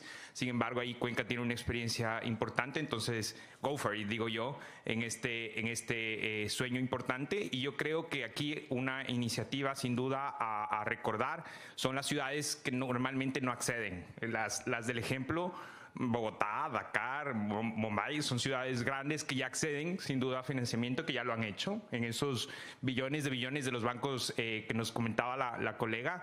Yo creo que también hay que pensar en esas otras ciudades pequeñas e intermedias que quizás no tienen esos mismos accesos. Lo estamos haciendo, hay un gran ejemplo en Flagma, lo estamos trabajando con la CAF, que es un banco regional, y ahí podemos seguramente conversar. No nos olvidemos de estas ciudades pequeñas e intermedias también. Gracias, Felipe. Y además, mezclando lo que decía Billy sobre demografía, que no solo es que va a haber esta cantidad de gente, sino que esta gente va a vivir en ciudades intermedias. Hay una dimensión territorial también del cambio demográfico. Vamos con Emilia Saiz y cerramos este open floor para ir a feminismo. Emilia, micrófono porque los de la mesa están haciendo un poco más de ruido. I wanted to, and I think we need to bring these speeches, and certainly, all of them, because they are intertwined. But that very concrete proposal from Aromar, already drafted as an outcome document of Tangier, you have saved our lives. Thank you very much, Aromar, for that. I think it is really worth looking at this, but I wanted to leave with us. Let us think over the coming days. When we first tried this idea of the bank, and I've got colleagues that have been working specifically on that, our difficulty were the numbers, mostly. Okay, the numbers didn't add up. The power of the cities was not what you have reflected here, and those numbers were not working. It was 2008 when we went to the World Bank, right? 2004, it's true. We went to the World Bank with an initial idea, where we were proposing them to do too many things, probably, right? And so obviously they caught part of the idea and they ran with it, and we were left with very little. I think that now is not so much about the numbers. I trust your numbers. I believe it's probably true. But there are two issues that we need to consider. One has just been raised by our colleague from Cuenca, Felipe, that we need to think about those smaller cities. Those are the majority of the urban reality, not the bigger one. The other one is linked with both the pitch that Maria Fernanda and Lauren have made. the making everybody great again, you know, that notion of making Spain great again, making US great again, and everybody's so great that, you know, that greatness doesn't allow us to see anybody else, is really hurting the capacity of communities to allow their political leadership to invest in this kind of endeavor. So, I mean, the mayor of Heidelberg was saying this is possible. We have done something similar at the level of Germany. But I have doubts on whether the communities are going to be actually trusting their local governments to make such a big investment based on solidarity and a shared vision of the future. So while I think the numbers are probably allowing us to move in that direction, I think the political will might not be there because they don't feel the backup of the communities to invest in the international. And I think this is a new set of problems for us. We are finding it more and more difficult to invest in solidarity and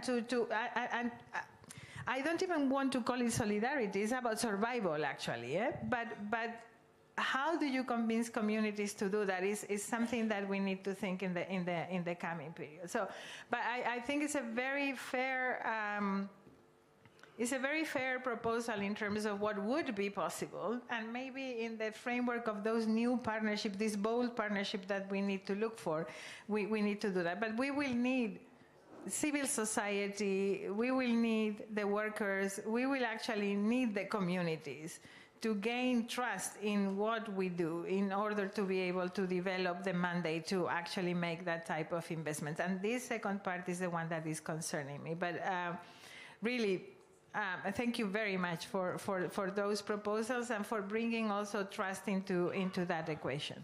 Thank you very much, Emilia. And we will continue the conversation. Do have in mind that what we're discussing is how 2030 can look like, and what are the tools that we will be reacting to this, that we're mixing, as Emilia was saying, how we govern the commons, how we rebuild trust, and how do we finance, how do we unlock capital.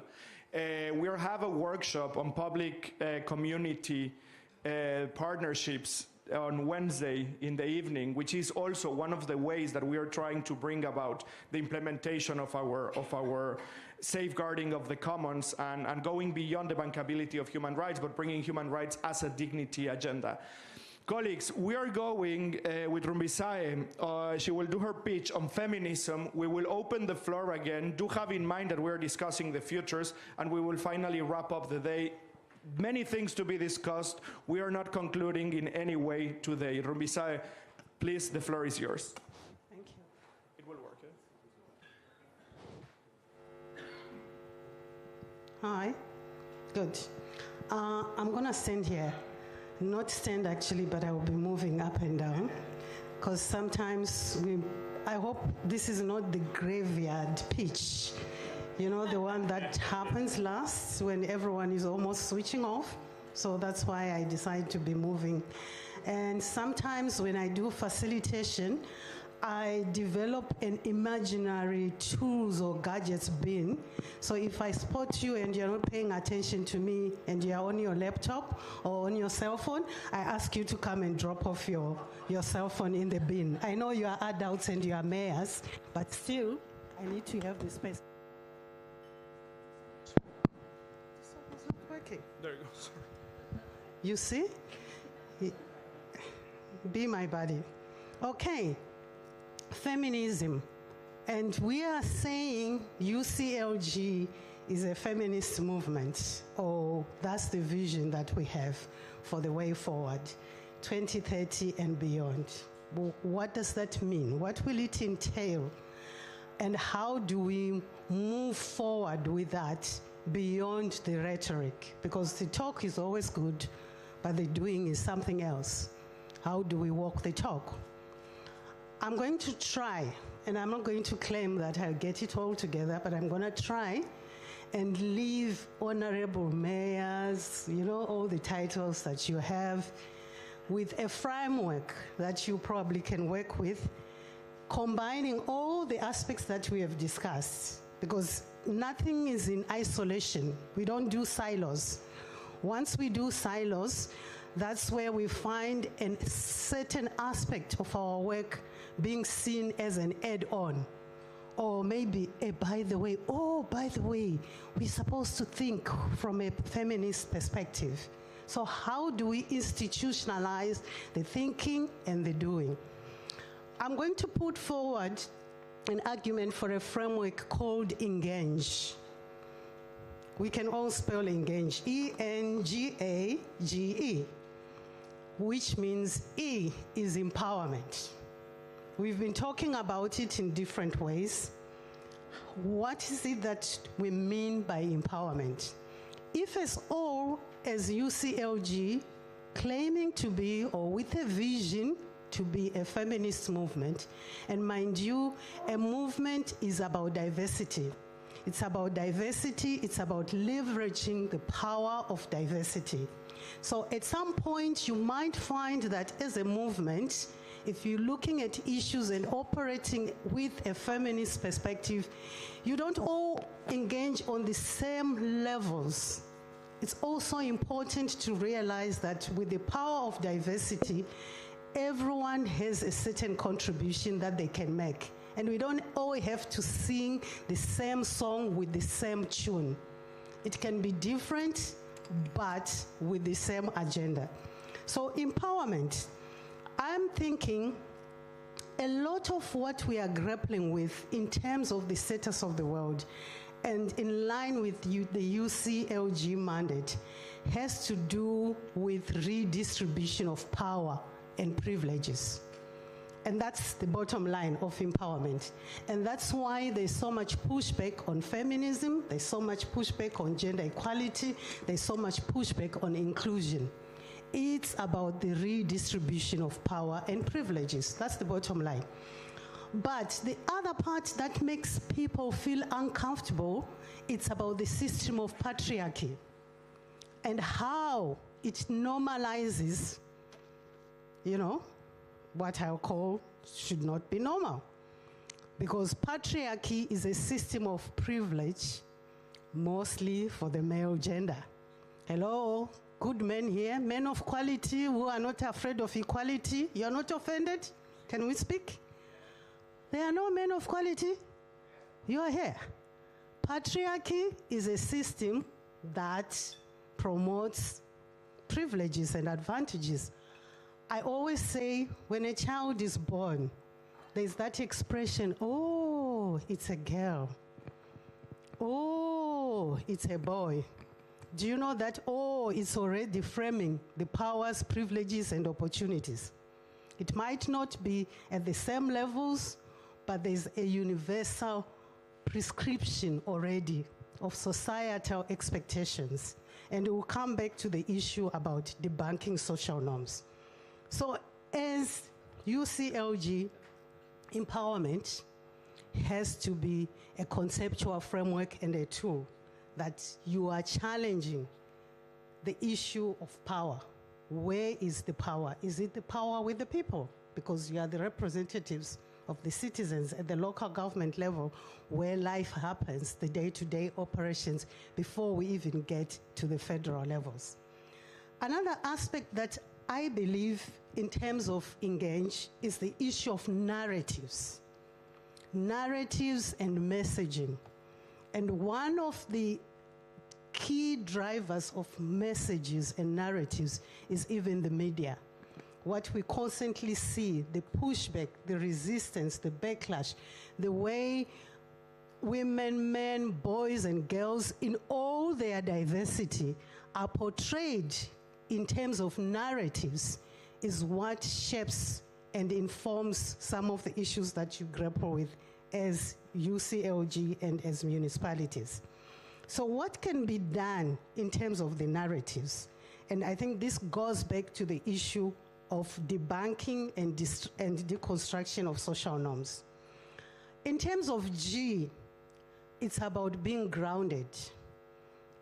Others were using the term context, being relevant to the context, being grounded in the realities or local realities of citizens. And this means we need to examine the realities, but also come up with disaggregated data. Many times I give a very interesting example, at least I find it interesting. When we are talking about the lack of access to maternal health care services or services deliveries that you provide as municipalities or you're supposed to facilitate, but more so tied to the issue of teenage pregnancies in some societies, at least I can speak with that authoritative knowledge and affirmation from sub-Saharan Africa, where you see in the headlines, and this is about the narratives, how as a movement you can debunk and transform narratives. You see a narrative that says, in District S, I'm just giving as an example, there are 3,000 teenage pregnancies. And if we're talking about transformative narratives based on the framework of engaging, that narrative should actually say, in District F or S, there are 3,000 rapists. Hello? Why do we have a narrative of 3,000 teenage pregnancies and not name what is happening? Narratives. Because that is very central to being a feminist movement, pushing for transformation, and most importantly, leaving no one behind, because that's central to the agenda in the conversations that we've been having. The other part is about being agents of the change that we would like to see. That's the A. And acting on that. If we are being agents of the change that we would like to see, it also means there is accountability. We place emphasis on accountability and role modeling and leading by example. And at the end of the day, I want to believe that as we move forward as a movement, with an understanding of how we look at issues from a feminist perspective or lens, we need also to be able to do some introspection at a personal level, whether it's the narratives, whether it's the agency, how are we acting in terms of our mandate at the local level. For G, it's about growth. It's about growing. How are we positioning our municipalities? How are the municipalities positioned to grow and be responsive and respond to the lived realities of the communities? And bearing in mind that ultimately the goal is to not leave anyone behind. But in doing that, are we promoting growth through intergenerational dialogues? Are we promoting growth through intergenerational leadership development capacities? Are we promoting growth through intergenerational learning and exchanges? Because when you are in leadership, you need to see what bridges are you building, so that when you are no longer in that position, who can be counted and be attributed to you having made a difference in terms of their growth. So there's human capacity development and growth, but there's also resource capacity development and growth, including, of course, what happens now in terms of the infrastructure and the issues that you manage as municipalities in terms of your mandate. Lastly, when it comes to the E, in the Engage conceptual framework or tool, it's about continuously engaging. And in this regard, one of the issues I believe is very central is about the engagement of men and boys in ensuring that we achieve empowerment, we achieve gender equality, we achieve inclusion, we achieve sustainable development. But more so, the engagement of men, the narratives must not be about men being champions or feminist champions or champions of women's empowerment or champions of youth inclusion and empowerment. They are stakeholders and beneficiaries, not necessarily champions, because sometimes we tend to romanticize and glorify, when men are doing what they should ordinarily do. Sometimes I say feminism will actually be attained when we stop applauding men for what they are responsible for doing. If a man washes dishes, it has to be, everyone has to tweet about it. They still tweet? No, it's now X, yeah? If he changes diapers, we all have to, to write a blog about this good man who changes diapers. So our issue and our agenda really is about the transformation of mindsets and practices which are entrenched through the process of socialization. And none of us can say we've got a very perfect, gender-sensitive, feminist-based, equality-based kind of socialization. No. One of the challenges I'll put before all of you here in your different capacities when you go back home, can you please check the toys that you have given to the girl child and check out the toys that you have given to the boy child? And then, Emilia, we can do a collection and even see when they act as mayors or lady mayors and they create a child or facility for children, the boy child and the girl child, let's check out the toys. That's where the socialization starts. And that's why now when we talk about a movement, a feminist-based movement, there's pushback and it seems like we are talking about something that is totally impossible. But it's possible because it's all learned by doing through the process of socialization. I see that Madam Moderator, he is coming to me. So for that mistake of mixing up, I will stop. So thank you for your indulgence. Thank you very much, Rumbisae. Colleagues, the floor is open. We will not break into rooms. We will have some comments from the floor. Start raising your hands, and then we will wrap up this session and, of course, the day. Over here, Patricia, please, the floor is yours. Bueno, muchas gracias. Quiero sumar a las palabras de acá de nuestra amiga, no recuerdo el nombre, perdón, cuando habla de la discriminación y de el poder que se ejerce sobre la mujer en distintos ámbitos todavía. Y quiero sumarlo haciendo referencia a las mujeres con discapacidad que sufren una discriminación mucho más amplia porque no se les cree. Una mujer, acá la amiga hablaba de las violaciones en la adolescencia, y a una mujer con discapacidad, una niña, una adolescente con discapacidad, no se le cree. Y tiene que estar demostrando porque el colectivo de la sociedad piensa que porque tenga algún tipo de discapacidad está mintiendo o está acusando a alguien porque es un delirio. Entonces creo que eso es muy importante. También hablaba del espacio de atención en las maternidades.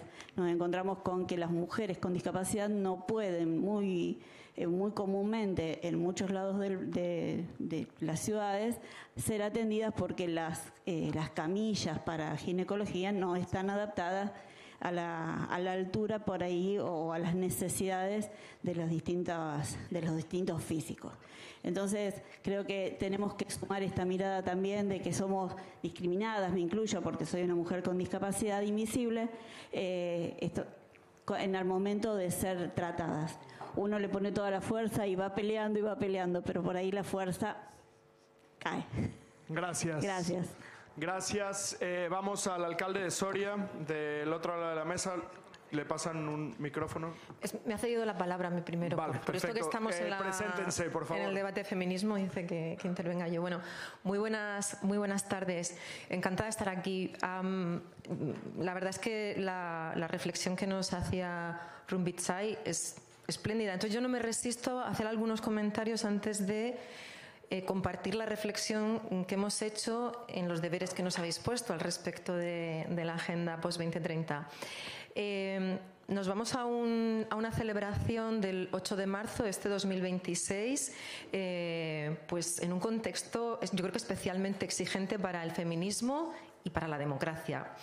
Y vemos cómo se extiende el negacionismo de la violencia machista, cómo se reabren debates, como ahora se comentaba en la sesión, que creíamos que en algunos lugares habíamos superado y en otros lugares se había avanzado mucho, e incluso se banalizan la desigualdad estructural que llevamos sufriendo las mujeres desde hace mucho tiempo.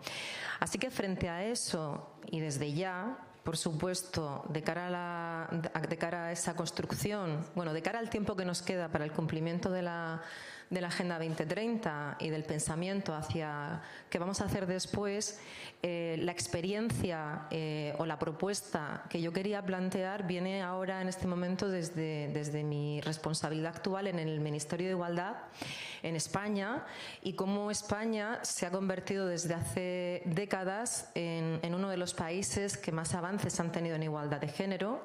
Fue en el año 2005 cuando se aprobó el primer Pacto de Estado contra la violencia de género. Eso supuso poner de acuerdo a grupos políticos, a todos los grupos políticos a nivel nacional y a todas las administraciones para cumplir una hoja de ruta que se renovó hace apenas un año. El año pasado, 2025, se consiguió renovar ese Pacto de Estado duplicando las medidas y, por cierto, ubicando y colocando a los gobiernos locales como actores esenciales para el cumplimiento de esa política contra las violencias machistas. 30 segundos, Juana. Quien no estuvo aprobando ese pacto de Estado fue el partido de ultraderecha. Lo digo porque lo que vemos, esas administraciones negacionistas existen ahí. 4 ideas en 5 segundos. Necesitamos una gobernanza multinivel estructurada, y de ahí tenemos esa experiencia de España. Un sistema de cuidados, también los temas de cuidados como infraestructura ética. Indicadores integrados para la resiliencia democrática que cuenten con cómo se establecen las violencias contra las mujeres, la autonomía económica y la distribución de los cuidados. Y, por supuesto, contar, y aquí termino, esto lo añadía, con el compromiso de la otra parte que necesitamos, que son los hombres, y no como esos héroes y líderes, sino como compañeros que nos acompañan. Y ahora, pues, en esta lógica, le paso la palabra al alcalde de Soria. Muchas gracias. Bueno, buenas tardes y gracias por darme este turno de palabra.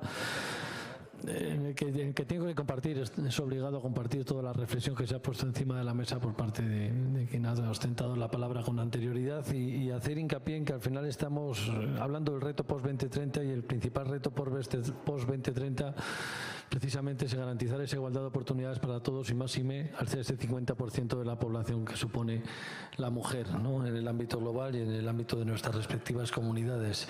Y estamos ante un problema democrático, en definitiva, un problema democrático que hunde sus raíces en la desigualdad económica, en la desigualdad social y en la desigualdad territorial. Y yo me gustaría poner el foco más allá del ODS 5, que es lo que ya se está profundizando hoy aquí, conectándolo con la sesión anterior, con el ODS 11, el ODS 16 y el ODS 17, la necesaria generación de alianza, la necesaria de generar una nueva estructura de gobernanza diferente, como ha apuntado muy bien Juana, y hacer frente a 3 ejes fundamentales que creo que tenemos que intentar ponernos en el debate, y que son los verdaderos rivales, los que están en contra de todo esto que estamos hoy hablando aquí, que son reales y que están fuera, ¿no? En primer lugar, un falso conservadurismo moral, que no es otra cosa que un retroceso al pasado, un retorno a un recorte de derechos legitimado en ese falso conservadurismo ético y moral que quieren imponernos una vez más, desde el punto de vista ético, a un retorno también a un ultraliberalismo económico basado en las tecnologías, pero que está simplificándose absolutamente, ¿no? En el contexto internacional que estamos viviendo, cómo se justifica absolutamente todo, la ocupación de países bajo una supuesta ideología suprema, creo que al final radica en un fondo económico extractivo de nuestros territorios.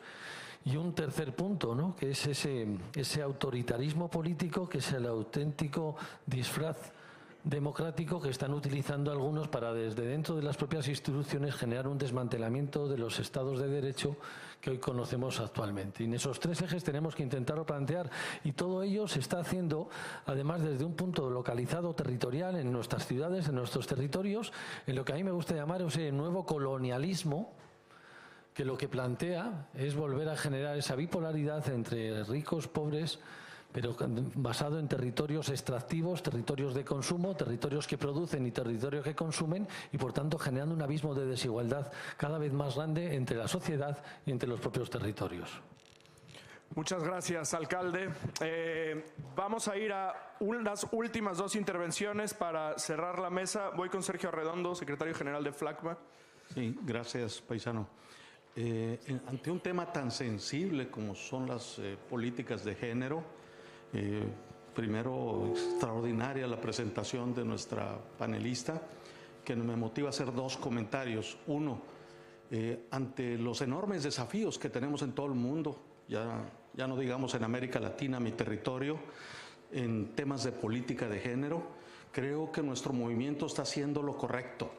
Estamos impulsando desde CGLU conexión con los procesos globales virtuosos de impulso de una agenda de género. Creo que estamos teniendo una enorme presencia. Felicitar al equipo de la Secretaría y de nuestro organismo, porque estamos incidiendo en muchos foros en los últimos años. Ahora en marzo va a estar una importante representación allá en Naciones Unidas, por ejemplo. En América Latina, en esa línea de trabajo a nivel global, a nivel regional y a nivel países, estamos trabajando con una red latinoamericana de mujeres municipalistas. En noviembre se reunió. En América Latina hay 33 países y asistieron las dirigentes de 21 países, constituyendo una red para impulsar esa agenda. Creo que en ese alineamiento CGLU, regiones, países, estamos haciendo un buen trabajo. Y termino diciendo que en nuestros países latinoamericanos hay un tema, no voy a mencionar más, un tema que es particularmente sensible, el tema de la violencia política a las alcaldesas, a las concejalas, a las dirigentes políticas de nuestros países, donde incluso hay índices muy altos de muertes o de violencia de todo tipo, verbal, política, de todo tipo. 30 segundos, es Sergio. un tema sensible. He terminado. Muchas gracias. Eran los dos comentarios que quería hacer. Gracias, paisano. Gracias, secretario general. Vamos con Rocío Lombera de la Ciudad de México. Rocío, la palabra es tuya. Hola, hola. Pues buenas tardes a todas y a todos.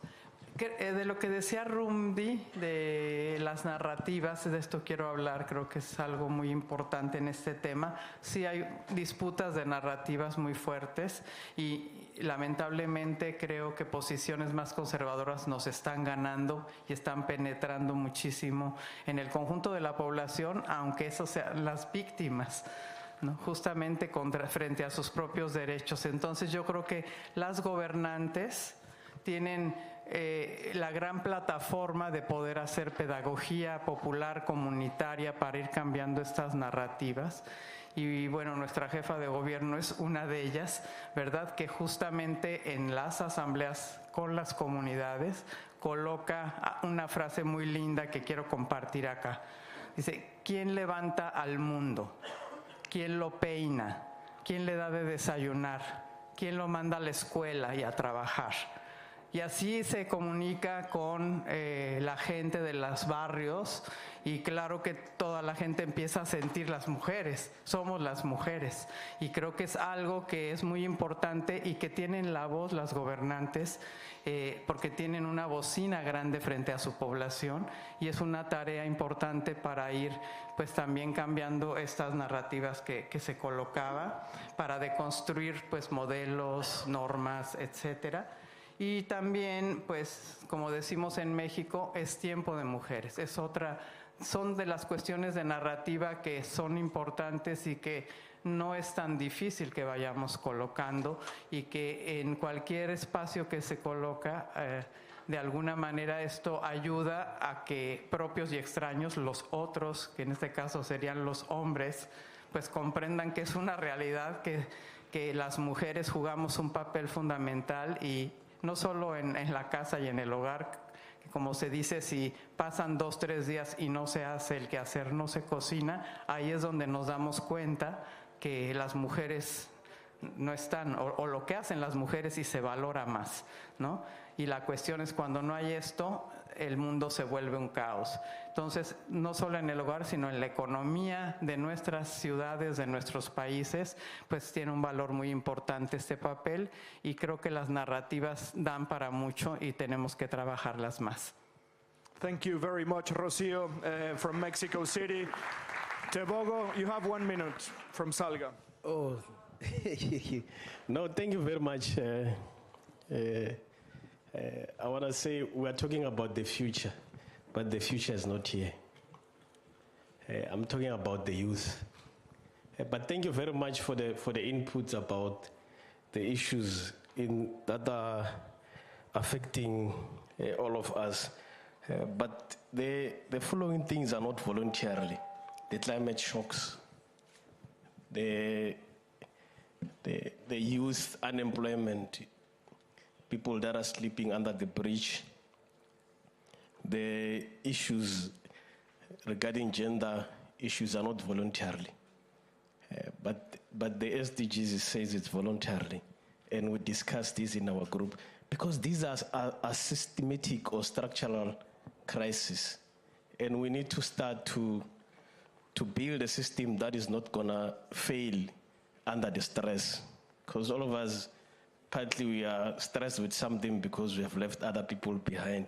So I'll propose that we start to change the wording beyond the 2030. It becomes a mandatory programs that countries are not just signing for compliance, but is done to address these systematic challenges. And I'll say climate change is real. You can look at me. I'm not old, but the hair has changed. So it means it's happening to all of us. Thank you very much. Thank you, Tebogo.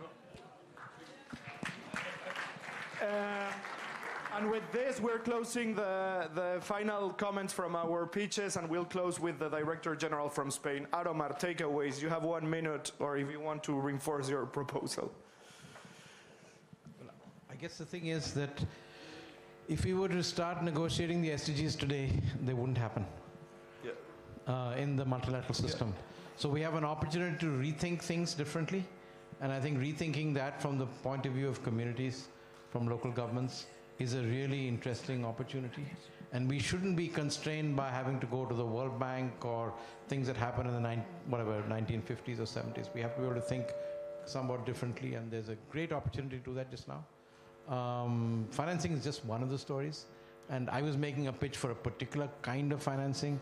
We know the intergovernmental system has to be fixed, local governments have to be enabled, all of that kind of stuff as far as it's concerned. But I think we have an opportunity to go to first principles, and UCLG has a mandate to do that, which frankly, and Maria Fernanda can reflect on that, is ahead of the UN's agenda. In the core principles. So since you're ahead of the agenda, let's take that and run with it in some senses. You have the mandate of the people. You have the ability to be able to deliver. We have to get the other elements into place and, in a sense, rebuild the narrative, rework processes. And I would say there's 4 or 5 years of chaos in which it can be done very quietly without too much of fuss. And then things could actually be quite different, because the world is going to be quite different in the next few years. Just thinking about it, 90 years ago, 1936, was the end of the League of Nations, and it happened in this country. We know what happened in 1939 in this city. So we may be at a time of significant shifts, and we don't know that. 113 years ago, in St. Petersburg and in Vienna, there were 1 year-long celebrations of 500 years of one dynasty and 300 of another. In 5 years, they were gone. we have that opportunity, I think, at the moment. And from our mandate, what we're trying to bring is a local social covenant. We're actually challenging if we can have a common framework in our own local multilateral system, which is not for granted. This is what we are trying to bring about in Tangier. Lauren. Thank you.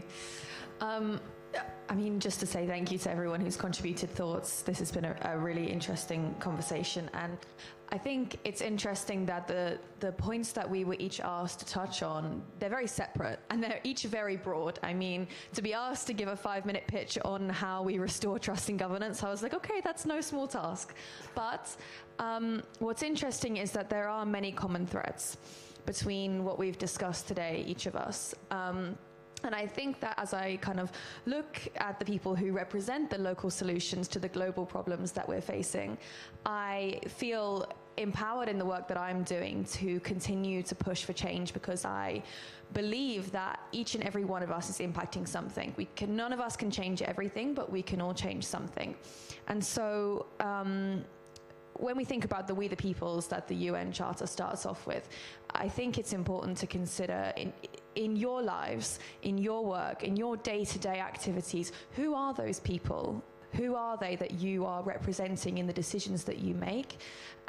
And I think moving towards a more trusting governance structure, having that in mind, continuing to keep that as a reference point.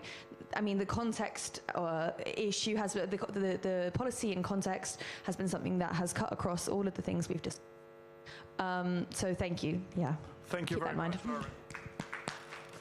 Rumisa, the floor is yours. Thanks, yeah. Just to reinforce the points that she mentioned about the interconnections of the issues, and I think this is what maybe as a movement we need to constantly grapple with, that we cannot operate in silos or run with one particular aspect and expect a one-size-fits-all approach and solution. This is why we're talking about being grounded or context, responding to the context. And in doing that, I think as a movement of municipalities or cities across the world, it's important as you engage continuously to also think, how is this facilitating access? How is it facilitating participation, representation, and transformation?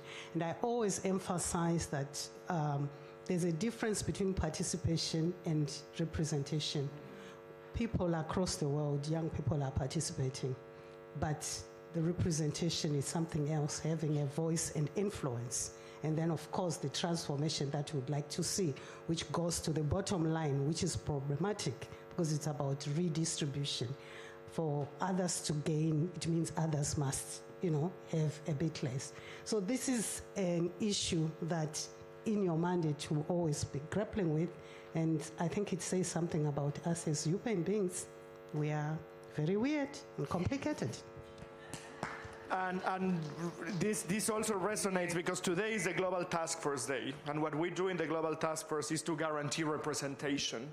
That when you have a member of our constituency speaking in the UN, he or her is speaking on behalf of the constituency they represent, which is local and regional governments worldwide. This self-organization nature of the Global Task Force is hard to explain in the cherry-picking way of choosing speakers in different international fora. So we totally agree on this sense, and this is what we try to do as Global Task Force. Maria Fernanda, the floor is yours. Well, very, very enriching conversation. I would like to go back to these 100 days of local multilateralism, and I think perhaps if we need to bring a homework with us, that homework would be, work, regardless if it's water or housing or the 3 Rio conventions of the high-level political forum, that perhaps we can agree on some mantras. The number one is cherish, reassert and defend the gains, because we are in a moment of strong setbacks on many fronts, not only on women's rights, but on so many other fronts.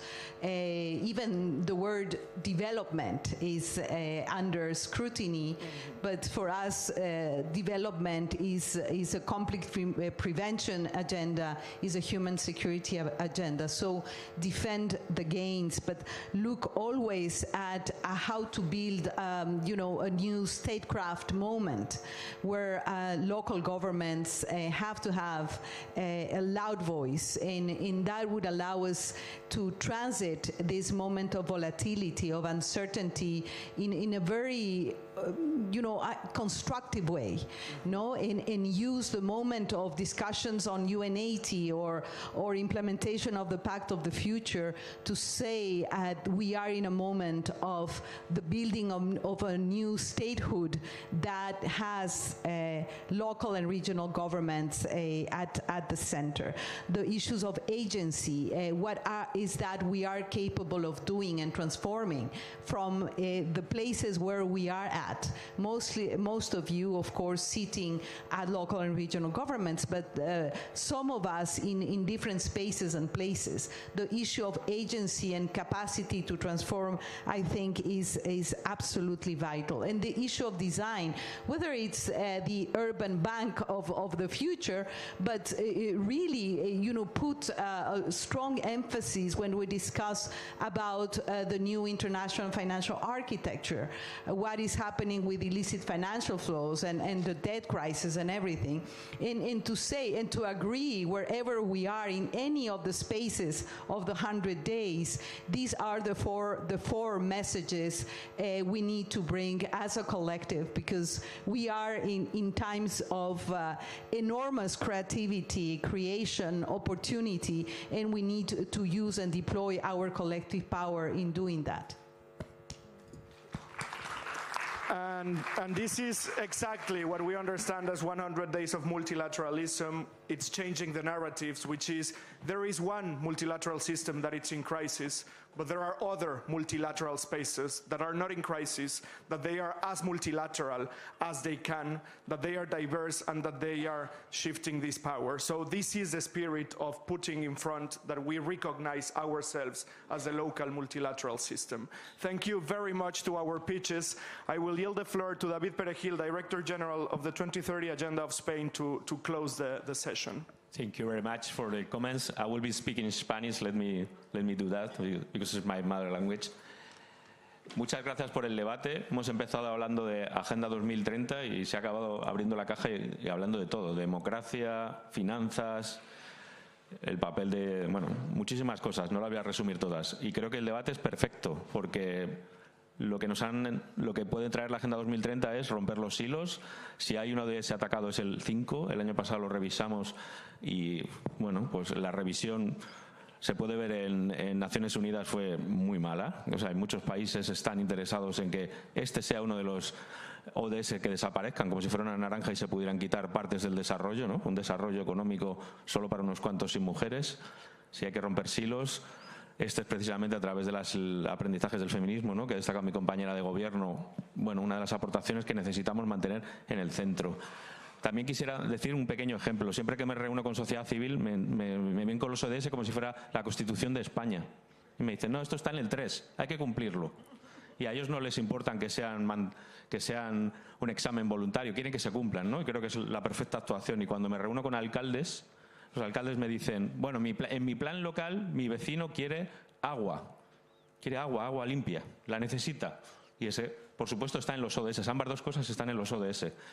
Creo que todos estos debates son enriquecedores y magníficos y yo también me sumaría a que en vuestra campaña de 100 días de multilateralismo tengáis en cuenta el camino hacia el High Level Political Forum, no solo en las cumbres internacionales que habéis dibujado esta mañana, sino también en vuestra acción regional y local. Es que lo que nosotros estamos intentando hacer en el Gobierno de España, si hay un silo que tenemos que romper desde hace mucho tiempo, es el que divide lo internacional de lo nacional o lo nacional de lo regional y de lo local, ¿no? Se ha dicho en otra mesa que no necesitamos localizar nada, todos somos locales en algún sitio y necesitamos, eso sí, una agenda local de abajo arriba y también de arriba abajo, eso sí que lo necesitamos. Y vuelvo a decir que lo que necesitamos para lo que venga, ¿no? Porque este sistema en general, del que hemos hablado profusamente más allá de la Agenda 2030, este sistema está atacado. La Agenda 2030 fue el paciente cero de este ataque, ¿no? Pero luego vino la Agenda de Género, viene la Agenda La agenda verde, las personas migrantes, las personas en movimiento son muchas, ¿no? En realidad es un mundo basado en normas. Este sistema necesitaba una reforma y nos la pedían desde el sur global, pero no esta destrucción. Y para evitar la destrucción, ya veremos cómo lo haremos, pero yo vuelvo a lo de ese 17 y considero que este encuentro es un aliado y espero que os pueda volver a ver en Tánger, pero sobre todo que en esta ruta tengamos hitos concretos que nos permitan decirle en nuestro país, a nuestros ciudadanos o a vuestros vecinos y vecinas en las localidades que no es algo atacable, sino que es una realidad concreta, que es un banco de finanzas en Heidelberg, o que es esta propuesta maravillosa, ¿no?, de la financiación, o lo que se habló en Sevilla. Y creo que esto es algo para nosotros esencial, ¿no? Es que se pueda tocar, que se pueda ver, porque frente a las fake news y el mundo en que vivimos necesitamos 100 días de multilateralismo, 100 acciones locales, regionales y de todos los países. Muchas gracias. Thank you. Thank you very much, David. And of course, the UN system, the partners can count on us. Do have in mind that this Global Task Force, we're representing all these networks. Thank you to ICLEI, thank you to C40, to Regions 4, to the Global Parliament of Mayors for joining our annual retreat, for having our principals meeting yesterday. We have a lot of homework, but we're ready to deliver and to continue making sure that we have a place where we will discuss the post-2030 agenda. We'll see you tomorrow, 10 o'clock. Thank you very much, and to be continued.